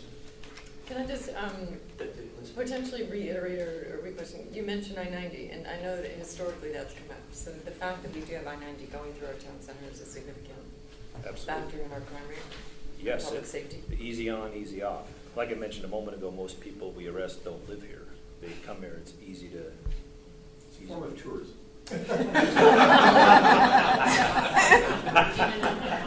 right, with that, can I ask for a position from the council members on contract for police services within the King County Sheriff's Office? Can I ask one question? Please, Vincent, yes. So that the city would have no say at all, is that what? I'll tell you what the model is. Two representatives from the contract city get to observe bargaining. The city's contract cities can advise on their pipelines. That's it. So there's no cost control? No. Not in the way we're used to now, where we sit at the table and do bargaining directly. And like from an outsourcing model, it's a unique thing that police or fire give you, because if you're outsourcing, say, people that are striping your streets or people that are paving your streets, there's probably 50 firms in Puget Sound that can do paving. There's one firm that can do police, and so you're stuck with whatever escalations in pricing that they do over time. So it felt like there are great times to outsource, and then there are times where you completely buy into a monopoly. I'm not supposed to use that term. And I think you corner yourself, and then once you deconstructed the organization, it's the expense of rebuilding it yourself is just extraordinary. Yeah. One more strategy item to go through. While we're actually doing that, Allie and I will probably be doing a little bit of coordination around how we finalize the prioritization of all these items. So let's get started with item 21 for the strategy. Eliminate or reduce marine patrol services. Ed, just give us the overview, and then we'll get into clarification questions. Okay, so back a good number of years ago in the early 80s, we actually had contracted with King County. We got away from them because of rising costs. So we started our own program due to the increase in costs working with King County. So the Marine Patrol right now, it's a busy unit. We had one drowning last year, whereas if you rewind a decade or so or more ago, we had more drownings. I think the consistent Marine Patrol presence on the lake is what drives down those bad crashes, accidents out there, and drownings. So they're very proactive out there. We also have, so this notion, I don't want to go down too far this road, but I'll circle back in a moment to funding, but we have an increase in waterborne homeless populations who are buying junky boats and basically living on them. Our Marine Patrol is very proactive in enforcing our harbor laws to include can't anchor, can't sleep overnight. So they do a lot of things. They do a lot of water education. They teach, well, probably 1,300 kindergarten classes or kindergartners every year on water safety as the season comes up. A lot of boat inspections. Their primary focus really is on safety. It's not as much about trying to give people tickets as it is trying to make sure that they're boating in a safe manner. So they respond to, I have an average of 405 boat stops a year, just 311 ticket warnings, go on 189, 190 average calls for service a year. It's one of those units where time does matter. And so we have 18 patrol officers who are trained on the boat who can respond year-round, literally within minutes, because every shift has at least one Marine officer on. So we are surrounded by water. I think we, in good conscience, we need to have a response, a public safety response, a public safety presence on the water. I know there's been questions about the budget itself. Why do you spend $500,000 plus on Marine Patrol? I think I've said it in the document here in the response.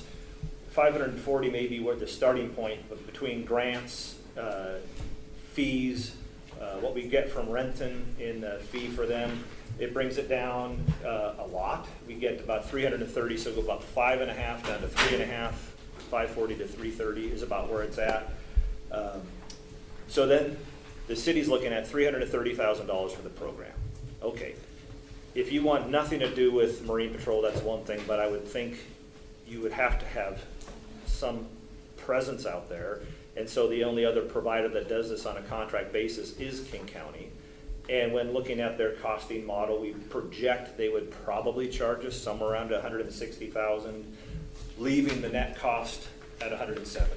Now, embedded in that net cost of the city of $170,000 is that interlocal agreement we have with Bellevue that's been in place for a number of years. And embedded in that agreement is we provide Marine Patrol services for Bellevue at no charge. We do get their boat tax money. And in exchange, they give us a number of services that we don't have to pay for. On the police side, certainly, to include the SWAT team. I realize that's not one that's used very much, but it's a nice insurance policy. It comes more, I think, with special investigations. I've asked Bellevue's chief to help us with a number of investigations that they spend a ton of time on, and it's no questions asked. You bet. Here you go. What do you need? So it's actually pretty wonderful from my perspective to have one of the state's largest police agencies next door willing to help us really at a moment's notice. And the cost to provide Marine Patrol service to Bellevue is not a huge cost to us. So in exchange for what we get in the interlocal, then there's also the fire side of things. You heard Steve mention earlier that Bellevue sends their units here a lot more often than we send our units there. And they have equipment and resources that we don't have. This interlocal very specifically calls that out, it recognizes that, and it accounts for that. So it's acknowledged, hey, there's an imbalance there under the mutual aid fire resource plan, and it's acknowledged that, hey, we're not going to charge Mercer Island because we get this Marine service at no charge from Bellevue. So that's it in a nutshell. I will add one last thing because it is a very important one. We talked earlier under special teams about recruiting and retention, and really this is one of the, we are one of 5 Marine Patrol programs in King County. One of 5 jurisdictions that has a Marine Patrol program. And it is a huge recruiting tool and retention tool. So people know that if they work for Mercer Island Police, they might have an opportunity to work Marine Patrol, which is highly desirable. It's a very active unit, and like I mentioned earlier, 18 of our officers are trained to go on the boat, so year-round, 24/7, they can respond. We've had the Marine Patrol work criminal cases when paddle boards were being stolen off docks. They went around the island at night. They are our emergency response. If bridges go down, they can transport to points of pickup for other agencies, for hospitals. I could probably go on for quite a while on this one, but that's it, I guess, for our Marine Patrol. Surrounded by water, it's something I think we need to have. Questions, clarifications? Wendy, please. Yeah, so Chief, I'm thinking about user fees. We have boats on docks, we have boat launches, Bellevue has a boat launch across the way. Is there any way to sort of get a user fee implemented, kind of like our TBD on the roads? We get that, so we get all those boat registration fees, we get them for Bellevue.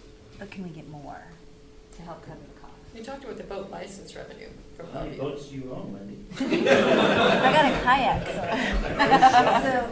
So vessel registration fees are what people pay when, it's like your license tab. It's paid to the state, who gives it to the county, who then disperses it to those cities that have approved Marine Patrol programs. So we are, like I say, one of 5. So we don't have jurisdiction over, say, well, I want more for Mercer Island. That's given from the state to the counties and then distributed to us.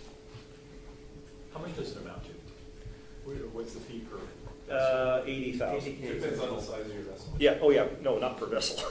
80,000 collectively. Yeah. 80,000 coming to Mercer Island Yeah. from Mercer Island plus Bellevue.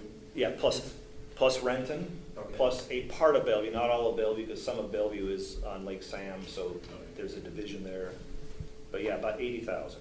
We also get last year we got $55,000 in grants from state parks. So state parks manages the state's marine law enforcement program. It lives in state parks. I'm not all the way sure why it's been asked, but that's where it lives. And so they give us grants for things like Seafair. We got $40,000 last year, and I expect $40,000 again this year. So very quickly, we cut special events on the police budget. So you might ask, well, then why are you still doing Seafair? We are doing Seafair, the marine operation, because we get almost 100% of at least the marine side of things reimbursed through the state. So if that's ever a question, that's why, because we get reimbursed. So $55,000 in grants, $80,000 in vessel registration fees, and then Renton pays us $75,000. The tough part, Yes. what you were saying is that, having spent some time with Marine Patrol, the vast majority of people that they're interacting with are from Mercer Island. Right. So you end up having the ability to maybe tax people on Mercer Island for all this activity that's other. Which made me think of the boat launches, right? So You're saying pay a fee for the boat launch. an added fee, right? But could we increase the fee a couple bucks? Who's in charge of the fee? Yeah. Not me. Certainly additional strategy for revenue increase. Our boat launch fee is to parks. Yeah, parks. It's not to launch your boat, and that's the Parks Department. Right. It's 11. Parking fee. Right, I know it's 11, it's cheap, so, right, but if you're parking there, you're probably launching. It's not a question. Please. So, based on the assumption that during the good weather, that's when you have the most activity for the Marine Patrol. So the question I have is simply, is it possible to brown out part of those things, like during the winter? I mean, does it say anything? Does it? Brown I realize that. Yeah, I realize that. It's probably not much to say. I'm sorry, I couldn't hear what Dave said. What? I couldn't hear what Dave said. Oh, I said you just shot me down. I was helping you, Vincent. Yeah, I know. Thank you. The question was simply whether or not it's possible during the bad weather, winter, whatever, can you sort of shut the whole patrol down? Dave makes a good point that you already have the boats, you already have the patrol officers, so you're not really saving a whole lot. So that may have already answered my question, but I'm just trying to see if there's a way to reduce that budget. People. And so 2 things. First being that in the winter, sometimes that's the worst events out there are in the winter. So certainly we got to have a response. The other part of that answer is I said earlier, and I want to be mindful of this one because I don't want to get ahead of my city manager nor ahead of the union, but there are some retirements coming up in the next biennium, and I am committed to looking at ways to optimize programs while still maintaining the integrity of the program. So if there's an opportunity to do something different with staffing, I am committed to looking really hard at that. But I have yet to have any sort of serious discussion with our city manager, who's obviously new in the position, and these are delicate discussions because there's union implications here. But certainly, Benson, to your question, that is something I am interested in looking at, and that's about as committal as I probably should be at this point. Debbie? Strategy question. I'm trying, in some senses, to figure out who the largest customers of Marine Patrol actually are. You have Mercer Island, generally, you have Mercer Island waterfront or waterfront adjacent properties. You've got everybody who's all along over here, and of course over in Seattle, et cetera. And then you overlay that with the fact that you're saying the majority of people that you are out there assisting and or potentially arresting are not island residents. So there's, what I'm left with is there not a better formula for sharing costs with other communities somehow, some way? That's a good question. And I say the people we arrest certainly on land. We charge Renton 18.5% of the total fee. You might wonder, where does that number come from? It comes from the amount of activity, the amount of time we spend in their waters. So it has been looked at, and we try really hard to have it be an equitable distribution of costs. So So help me understand, does that mean that Mercer Island Marine Patrol spends more time on the southeast side of the island than it does on the southwest side of the island, on the assumption that since Seattle is not contributing to us, we don't spend as much time over there because their boats are monitoring their shore? I mean, it becomes weird when we say ours and theirs or Renton's. There's what they call a meandering line between Mercer Island and Seattle. It's halfway between the lake. We have our half, they have their half. In theory, we respond up to that line and vice versa on their side. The reality is if they have their assets up north in the lake and there's a drowning, a crash, something, we will go help them. And conversely, they'll do the same. If we were down in Renton and there's a Seattle or King County boat, closer to the north end of the island, and that's really the beauty that I haven't mentioned. The other part of this is there's 3 providers on the lake, and the lake can become pretty darn big if there's emergencies out there, if you have boats taking on water or occasional boat fire. So we really do rely on each other, and if any one service provider went away, it's a pretty big hit to the other 2 that would be remaining, because we really do back each other up all the time. Who's the third one? Seattle, King County, and Mercer Island. Oh, okay. So Seattle has their own. Yes. And who does Lake Sammamish? King County. To me, it's like a financial thing. The benefit that we get from the interlocal agreement is worth that $170,000 to buy those services. And I think, was it summer before last where we had the crime spree that was tagged, where we had the burglary rings, and that was solved, correct me if I'm wrong, but that was solved in conjunction with the Bellevue PD. The investigation, you did a big wrap up, and there were a lot of arrests in that, like 12 or some crazy number. That would have not been possible without a little interlocal agreement. So to me, arresting 13 guys who were burglarizing houses in series on Mercer Island, worth $170,000 to me. So to me, there is certainly the marine component of it, which I like. I've seen a lot of the education and intercepting drunk voters, but to me, it's more of a financial benefit that we would not be able to pay for if we were just shopping for that kind of help from the city. Additional clarification, question? I see, and I'll sort of likely answer my own question, but create, on page 3, 2/3 of the way there, about more than halfway down, says not uncommon for smaller communities to create special districts. Is there, I would assume that creating a special district would be a huge hassle here, but one could imagine one that incorporates just our waterfront. Yeah.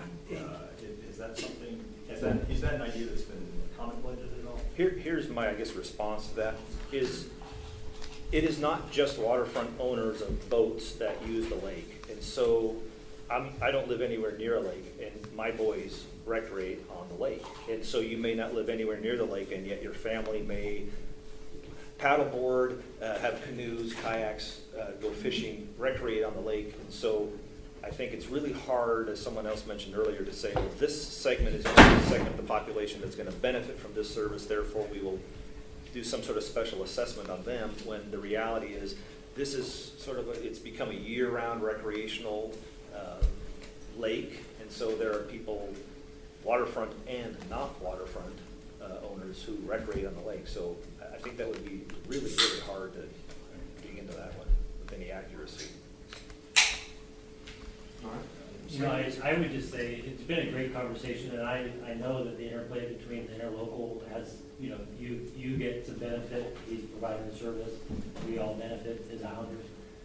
I look at it and I say, I want more of this in Mercer Island. You have a Marine Patrol service that's found a way to pick up revenues from Bellevue, Renton, Grants, provide services to regional partner cities, receive benefits from our regional partner cities, help interdepartmentally, PD, over the FD. I think even assist maybe in some sort of fires when they can use the pump on the boat. So to me, this is the crown jewel. It's like a thrift shop. There's two kind of examples of how are we doing it right, and how do we do more of that, not less of that. I remember the ladder trucks on Mercer Island. That was in the Jan Dethany days, I think. I think that's why you got your green trucks, because you probably was partial to PD. Said those firefighters going to get red trucks or dominations. But that was staffed by volunteers back in the day. And the interlocals, as I can understand it, don't allow that anymore. You know, if we had a volunteer staffed ladder truck, that would not be going to Bellevue to assist, in firefighters. That would be and not only that, those things cost $1 million.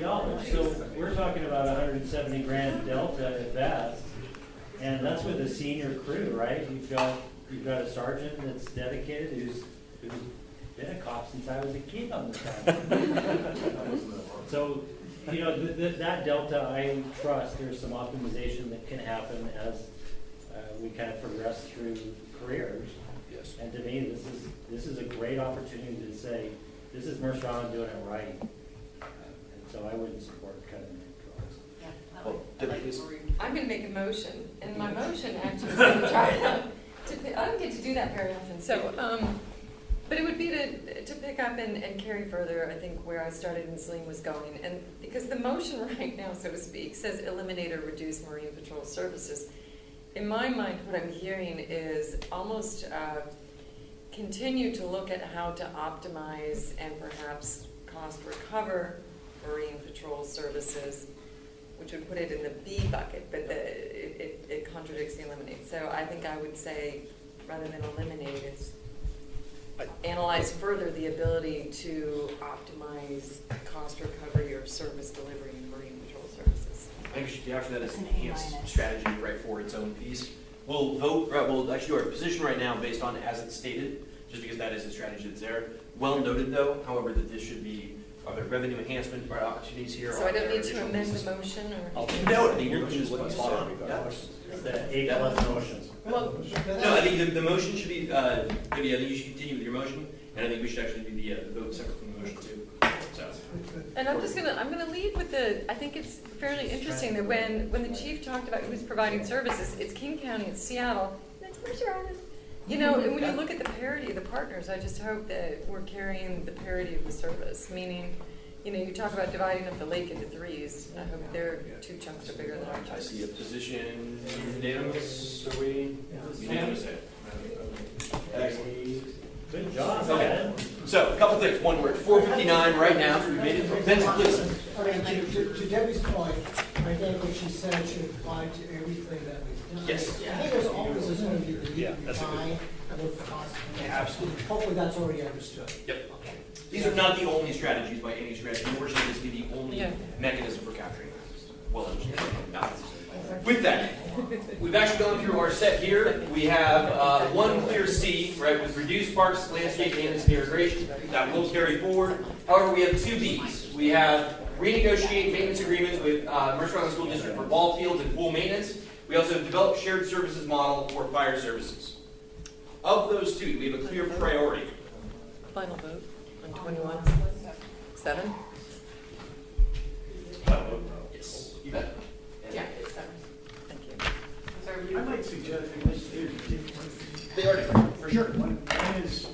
One is much more researchy, the lower one, and the upper one is much more just go. Carry on.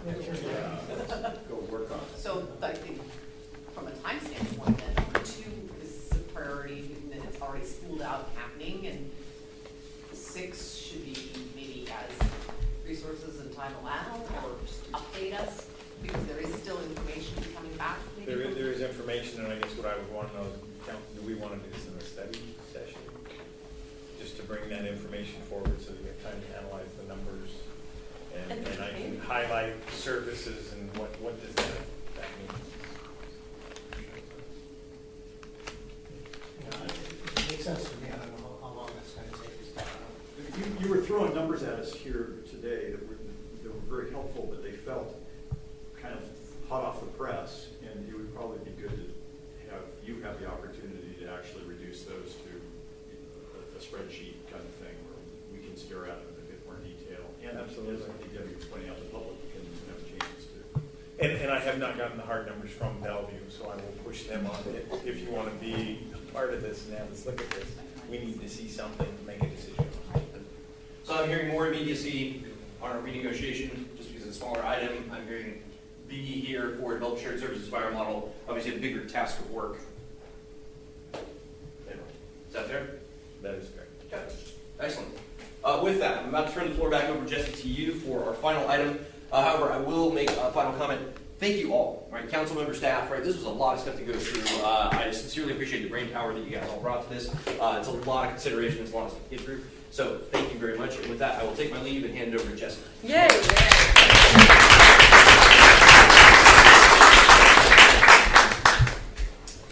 So we actually have two items remaining. One is what, if anything, and I'm going to open a can of worms, so it's not my intention to do that. What, if anything, would you like to do with the other strategies identified, not analyzed yet list? And then we had just a follow-up item on the school-based mental health services pilot program. Do we have enough time to discuss? No, we do not have enough time to discuss this list of other strategies. If the council desires, we could do that. These, just a reminder, these were relegated to this list because they had lower potential savings. That doesn't mean there's not things on here that aren't worthy. We took the bigger, more significant options first. To the scenario, though, or the image, that Celine is so consistent with in the alligator jaws. When I look at that list and I think how wide the alligator jaws are, granted they're not where they were a year ago, but they're still significant. I think at some point we're going to have to look at this list, look at revenue enhancements and or other options, because I feel like the jaws didn't come down a whole lot based on the work that we did today, which is fine. But let's recognize that at some point there has to be a cumulative impact of everything. So I would say we should figure out how we want to bring this forward, but I'm not sure we can just blanket say it stays in, perpetual appendix. Yeah. I think the question is, how would you like to discuss this at a future study session? I know all of you have asked to discuss this list, so I'm honored I to think we request. should do a future study session, because I don't think we can make any headway No. meaningfully today. And the one thing that I would bring up would cause Steve's entire force to be mobilized, because I would say library and the room would burst into flames. Let's not bring the building down today. Dave? It seemed to me that this was a super good tool for you rather than us. So if there is agreement in the room, it feels like you're right, there's a lot of little bits, but $1 million here and $1 million there, and pretty soon you get real money, whatever that's saying. But it felt like a good opportunity for you to have a set of tools where you have a new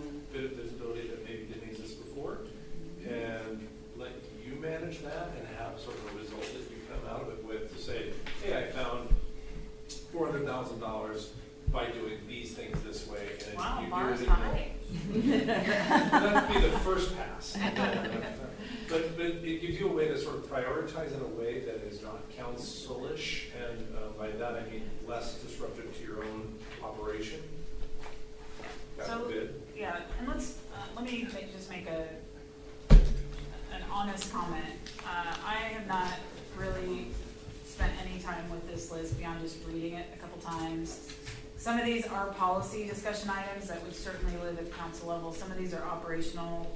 Let us do a little homework and then check back with Mayor, Deputy Mayor about process. Celine? So you may not be aware of this, but one of the things the council did chime in on during the management partners discussion was to direct Julie to formulate a cost containment program, some sort of cost. And so You're right, I did not. it kind of went to a place that may have gotten forgotten. What was left open was what was the percent. It was generally targeted against the general fund, and it was, I think, less DSGs, community, and CPD costs. So, this to me is a list of ideas that a program like that might utilize, along with all the other things you're already doing.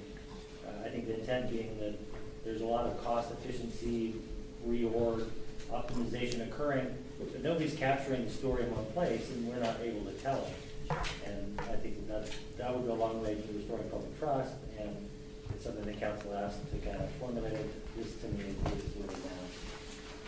That makes good sense, and thank you for the grace of allowing me just a little more time to get up to speed on this one. So by tomorrow. First thing to go, snacks at council meetings. Yes, Amen. I agree. We should talk This is the waistline. You see we feed ourselves, we'll order probably. We're just order us Yeah, pizza. just don't feed us. Don't feed us, we'll take care of it. Sort down on the page. Shorter meetings, or, Yeah, you can cut Okay. payouts One too. thing, if I could, looking, just scanning it quickly, I'm on page 3, third item, parking fees and select parks. I think when this went on the list, two things hadn't happened yet. We hadn't learned that parking fees can be established really inexpensively. We hadn't set ourselves down the path with more enthusiasm than I might have expected to doing this pilot. So I would be inclined to just, obviously don't do this right now in parallel with doing a pilot. Tomorrow. But yeah, tomorrow. But it feels like it might be the logical second thing to consider if the pilot is wildly successful. yeah, I mean, certainly things have changed since this report was done. That's a good point. We were further down the pilot program. Okay, give me a little time. Let me meet with the leadership team, walk back through these. We'll talk more. I just don't foresee being able to give the school-based mental health services pilot program the amount of time it deserves and the amount of time we have left. But I guess, How about start on it? I just feel like Why don't I tee up where we're at, and then if there's a desire to discuss it further, we can schedule that. So, I don't know, I'm at the end of week 2, and I reviewed a number of our work plan items. One of them was implementing fees for school-based mental health services. Had an opportunity to chat with Cindy, and it, look, I need to be honest, if I feel like we're gonna waste time and not get to where we need to go, I'm going to tell you that. I feel like piloting this would require a significant administrative investment. I am not convinced personally that we would make the $109,000 net revenue goal. And we're getting a tremendous amount of pushback from people that receive these services in the schools, which is our entire school community, that this model shifts things considerably. So this is not my line of business. This is not my area of expertise. I'm just identifying with limited staff resources. I'm not sure this is where I would put our energy. That doesn't mean that we have solved the YFS funding problem, because in the long term we have not. I would rather our energy go to looking at better alternatives or other alternatives. And this is just my candid 2 weeks on the job recommendation to you, council. Well, that didn't take very long. Good job. Yeah, that's it. If we're gonna delve into this, the only question that I really have is, one that was presented to me by members of the community, which is if fire department can bill you for the red truck rides, can that model be somehow translated into this? And I get the recommendation and the concerns, they're not the same, but just from an administrative standpoint, are there functions and learnings that we have for being able to bill for emergency transport that could enable a smoother transition to some sort of billing for fee-for-services? You know, I think the simple answer is yes, we can do it. The service model changes pretty considerably, and I'm hearing a lot of concern about this. So, from the people who get the services. Right, because school counselors don't their model isn't one-on-one, it's classrooms, it's small groups. Right, I can't even say the word, so I'm not gonna try. It's the milieu model versus the one-on-one model. The puppy pile versus the. Cindy, Are the counselors expressing concern about it too? Oh, yeah. Or is it just, not just the parents and the parents? No, I think everybody was, this was something to explore, because when we thought we had to do this, if we didn't do it, we would lose counselors. Now we have donations to cover it. But everyone's concerned. It's interesting, I got a lot of pushback, but it wasn't necessarily just from the people whose kids see the counselors. It was actually from kids whose parents, whose kids were in the classroom with those kids. Some kids go to school and they're very anxious and they have a very hard time because kids act out, and it makes the classroom not a nice place to be. So that's, I think, what we heard from a lot of, is that I really want these kids taken care of because it affects my kids' experience in the classroom. So we heard it from a lot of people.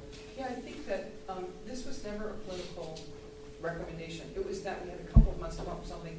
This was cut or try this. And it was now that I have a donation offered. We don't need to do it right now. Would we have to get back here? I hope not, but I don't know. I mean, I'm pulling every kind of revenue increase that I can possibly pursue. We'll be able to bridge over the next 2 bienniums. We're working on that. But we might get here, or we might say it's not worth it to do that. That's not going to work. We're probably going to go with the reduction. So this is just the best choice right now, is to not do this because we have the funds available to us. Okay. So what I would say is, I commend you for kind of owning up to just a bad idea and let's just stop it. That's the right choice. If the community didn't think it was going to work, if it was going to create additional challenges for the resources in the schools, the result was going to be worse. Of course we don't want to do that. What I would ask is, as we as YFS, as you as YFS, look towards other organizations that are delivering similar services in other cities near us, what are they doing? How they implemented things. Some of the feedback we get as council is, why don't you do it like so-and-so? Well, this is not my field, and I can't assess whether they're even doing it that way or not. But what I would like to do is sleep well at night knowing that somebody within YFS is looking at other organizations around us and saying, those are best practices, or those are things that are working well, and those are ideas that we can implement over a 4, 5, 6, 10-year horizon. Well, what you know is that your costs will rise, right? And you'll have additional pressure for additional programming as science comes out and says these are the types of things we should be doing at a younger age. So I think it's on us to have a long-term strategy to make sure that we're studying and implementing those best practices, even if it does include billing at some point to some faction or fraction of the clientele. I think you can rest. Well, we do the best practice, and I've spoken with every local district. And no district has this model. They haven't had this. There's some districts that do that accept medical coupons in school, and it's a very different model because kids can just hand over a coupon, and they're low income. We don't have enough coupons. I'll search my email. I've got 5, 6 of these emails over the years of people saying, bill it like so-and-so. Anything you have, I would really like. I don't even know what it is. Oh, I have really spoken with everybody that I could in districts surrounding us, and I've really looked at all the models that I've been able to find. But if anybody has suggested, I'd really like to hear it. Yeah. I have So now had we had talked about trying this model just to prove that it doesn't work. People have talked about that, yeah. So is it worth putting it off a couple of years until we might need it to look at a revenue source again in that same dire straits You know, situation? I would never recommend that. I would recommend cutting the counselors. I think that I think you're doing further damage by doing that in many ways. Well, I would hope that we don't have to have that discussion here today, because that's a recommendation of something that might be in front of us in a few years. Yeah. Right. But I think the question in front of us right now is this something that we want to pursue over the course of the next, what I'm guessing is 9 months, 6, 9 months. And this staff recommendation is no. Can I go back? I want to go back to Salim's point, though. If you zoom out and you look at YFS, the whole YFS has many, many components. And so there is an opportunity, certainly, like all the other departments right now, to look at that operating model and think about where there's opportunity to optimize or make change. And so that is ongoing. We're just simply recommending this isn't a good path. On this particular one and on some of the others, I have to sort of remind myself that we're not running General Electric here, right? There's not a income source for every service or product that we produce, and I think that the community has said there are things that are unique and unusual about Mercer Island, and I'm willing to pay for those things. And I think YFS is one of those that we're very lucky to have, and that they've said they want to have. I think that there's got to be a way to go, rather than trying to squeeze more blood from the turnip on this one, that we have to find a way to say, community, this is what you want. I hope, Ross, this is not what you're filming right now. Ross was filming my speech. It's going to be great. This is a point at which they have to step up, and that's going to be some sort of taxation in order to pay for it. But like trying to fit the model into some kind of a retail thing is not the way that kind of service is provided. It's a very personal and quiet, private service. And so I warn us that we're not, I think we've done a good job at closing, $11 million, is that right, worth of long-term deficit spending, which is amazing. And that's been done like the last 180 days. And I think it's all 100% credit to the people in this room. But let's make sure we're not like riding that train all the way to the station going, everything is going to come with a new type of boat tax or new type of puppy tax or house catches on fire, you better have your platinum card out. Because it's just not what we do. And I would remind us that we need to begin to have these conversations that are a little harder with the public, that people are going to have to pay for the services they want. And I just don't think people came to Mercer Island to have the least amount of services and pay the least amount of taxes. So as an outgoer, I can say that. Listen, I'll take my soapbox and leave. You still have 6 months. You got 12 minutes. I don't have 12 months. You gotta go, Jesse. Minutes. Minutes, that's right. Minutes. 12 minutes. Vote, please. I am having passed. What do we look at? What's the vote? Eliminate. Eliminate, kill the program. Kill the pilot, not the program. Don't kill the council. Oh, we're done voting. Okay. All right. That is all we have. I think we have a parting gift for, a thank you gift for Dave. Earlier. Thank you. Much appreciated. Have a check. Water bottle. Any final words? I think, first of all, just this, for all that the binder was relatively thin, let's be honest, the content was super intense, super rich, and I was thinking at one of the breaks that we had where we were a year ago when we were down in council chambers and we were wrestling some serious numbers. We've come a long way. Yes, we still have some distance to go, but there was a phrase, thank you to everybody in this room, and I think that's truly it. And I think a particular thanks to Jessie, who, as she says, is on day 10 as of today, who's grabbed the reins and she's run with it. And I think we'll be collectively working together to figure out how we map this through the next 6 to 9 months, because none of this is overnight. And as we said, this doesn't close the alligator jaws. We need to get the public engaged in it. And so thank you, and I hope everybody has a great weekend. Thank you. Special thanks to all of the staff. Yeah, thank you. Thank you all. These are cool. Yeah.